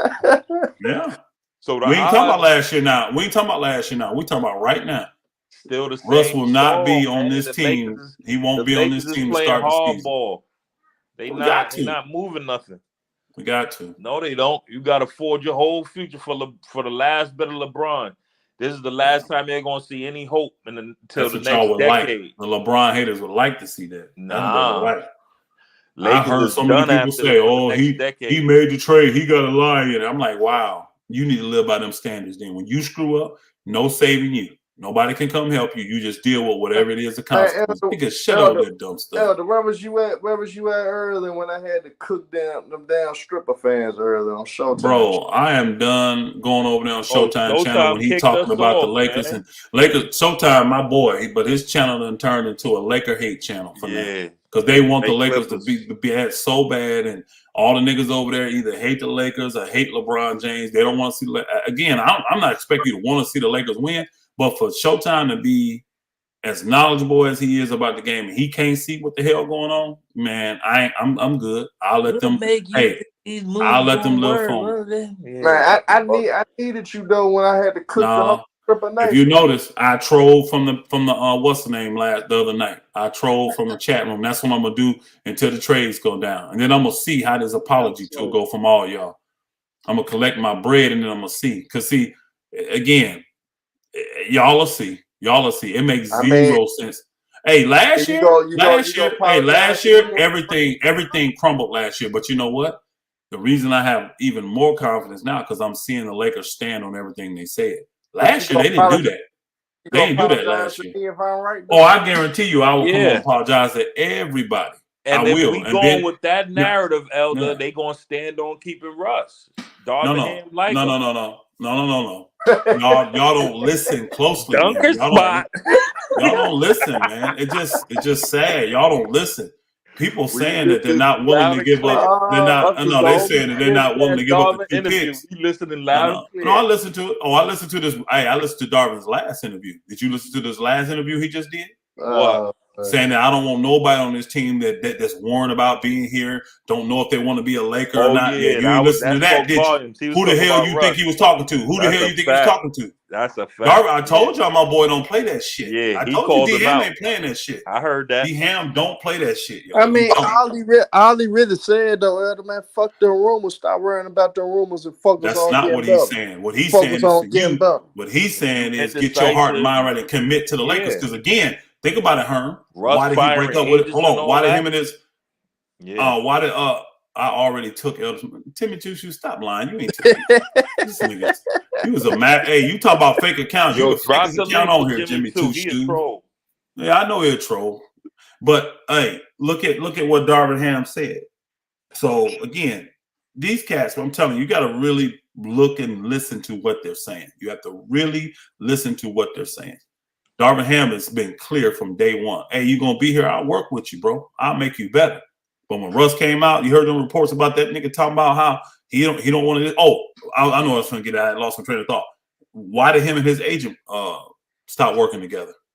Was not his agent? Didn't his agent come out publicly and say, "I want him to stay with the Lakers"? But we have irreconcilable differences. What does that tell you if you the coach of the Lakers, huh? Shit, that's your damn agent. I mean, that's your damn client being hard headed. No. Don't say client. Say Russell Westbrook. Russell Westbrook don't want to be here because he's saying the agent came out clear. I'm telling him the best thing for his career is to stay and do what Darvin tells him to do. Stay as a Laker, rebuild yourself, and follow Darvin's plan. I think he said, hold on. He says we have irreconcilable differences. Yeah, but I think the thing with Russ though, he let his pride get in the way. Man, Russ has been very prideful guy. Russ don't want to change. He don't want to do what Darvin Ham said. What he'd like to do is stay in LA because that benefits him business wise. Russ don't even give a shit about winning chips. He don't. Russ is looking about it. What's the two things that Russ really wants that we know for a fact that Russ wants? The one thing we know for a fact is to stay in LA. The second thing we know for a fact is to get this going out the game contract like what's his name? Chris Paul and Kyle Lowry got. He's made all that public that he feels he's better than these guys and he deserves that kind of contract. Those are two things for sure we know Russell Westbrook won't. Now y'all tell me what the hell that's got to do with winning? He been pointing the finger at everybody. What does that have to do with winning? But the Lakers ain't trying to win. What does that have to do with winning? Their goals align with Russ. Yeah, the Lakers are. They are trying to win. That's why Russ is going to go. That's why he's going to go. Because again, hold on. Let's go back to it.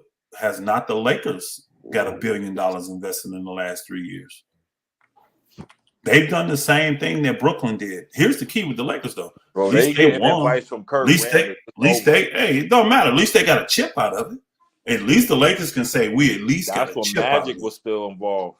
That was Magic. Nah, Magic was involved when they got the Magic boarded LeBron. That was Magic. We already know. Magic quit though, Lord. Yeah, we already know.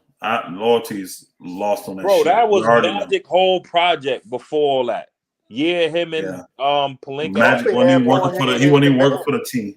He wasn't even working for the team. He left that year. They went separate that year. Again, but he still was a big driving point to how that was built right there. He left at the end of that year. He left at the end of that year. He bought in LeBron and LeBron bought an AD. If that doesn't happen, Rob ain't doing that. Really? Yes.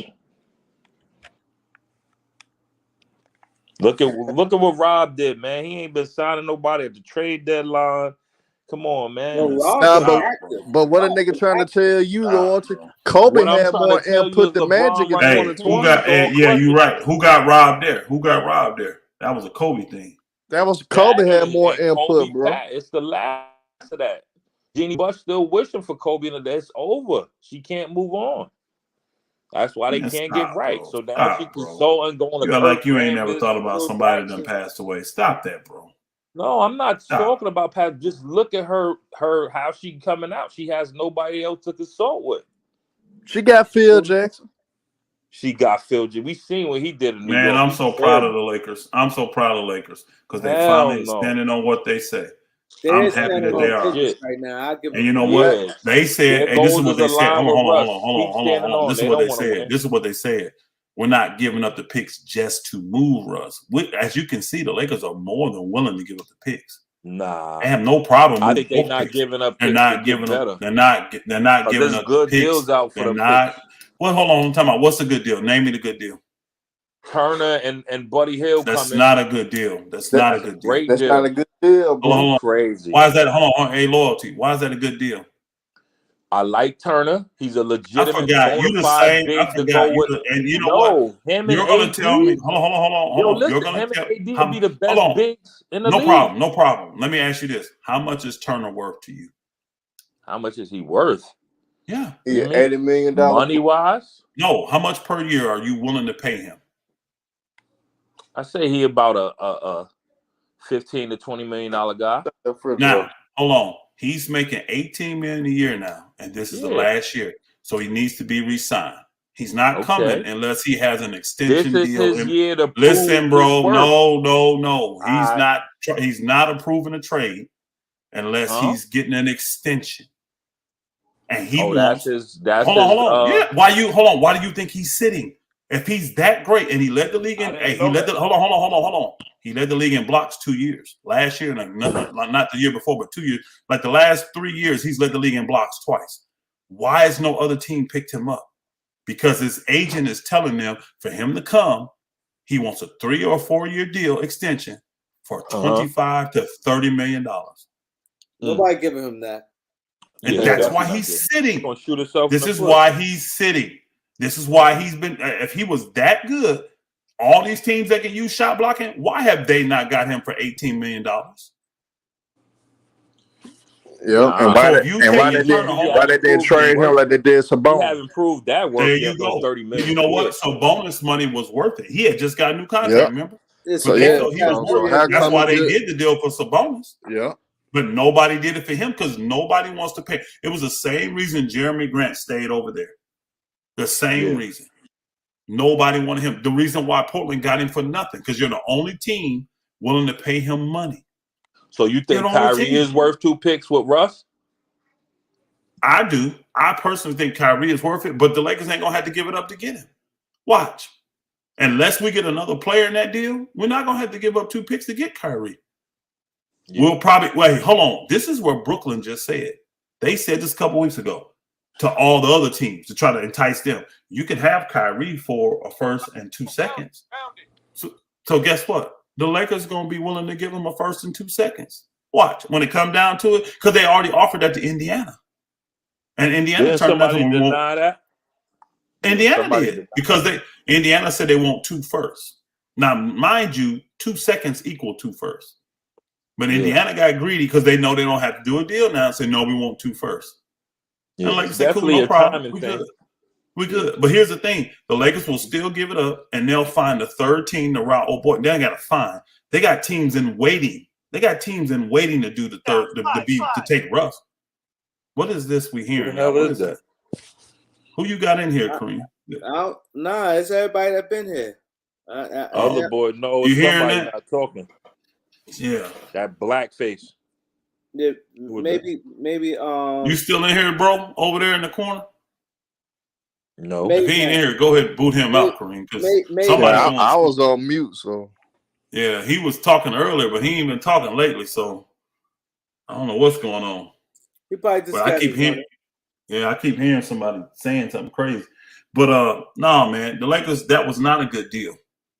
Because if you give up those 2 picks, now you got no picks for Kyrie when he becomes available. And you stuck with a guy that you don't want. We got 2 centers. What we need a third one for? Yeah. We don't even need a center. So for us to get a center, for us to get a third center that we not because looking to if re-sign. AD go down, Miles Turner good. But what are we going to do? Hold on. What are we doing with Miles Turner when the season ends? Are we going to pay him? Nah. So you want to give up a first round pick for a year rental? See, that don't make no sense. He's not worth a first round pick. He's not even worth a first round pick because no other team is giving up a first round pick for him. Buddy, hold on, bro. He has pluses to his game, but he has deficiencies. He can't guard the pick and roll. Hold on, he can't guard the pick and roll. He's not an efficient shooter. He can't rebound. This is a guy played 30-something minutes a game. He's 7 foot and he gets like 6 rebounds a game. No, I'm being honest. Go look. I'm just keeping honest. He get like 6 or 7 rebounds a game, bro. First. Yeah, 1. But we offered a first and 2 seconds to get him. And they said no. First 2 seconds, THT or none. No, we didn't even need that. We offered Russ who they wanted because they want Russ to get that salary cap. We offered Russ, and we offered a first and 2 seconds. I would That's send a Russ great to deal. another team and give them THT. That's a great deal. They don't want THT. They want the cap that space. contract.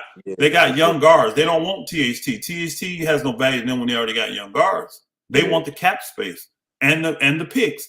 But you're getting more than any team has offered you in the league for these guys. And you're getting this salary off your books. Buddy Hill got 20-something million due next year.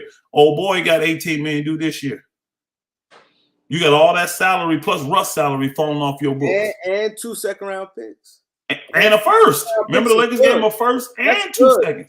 Two That was a great deal for them. I like that for 2 seconds.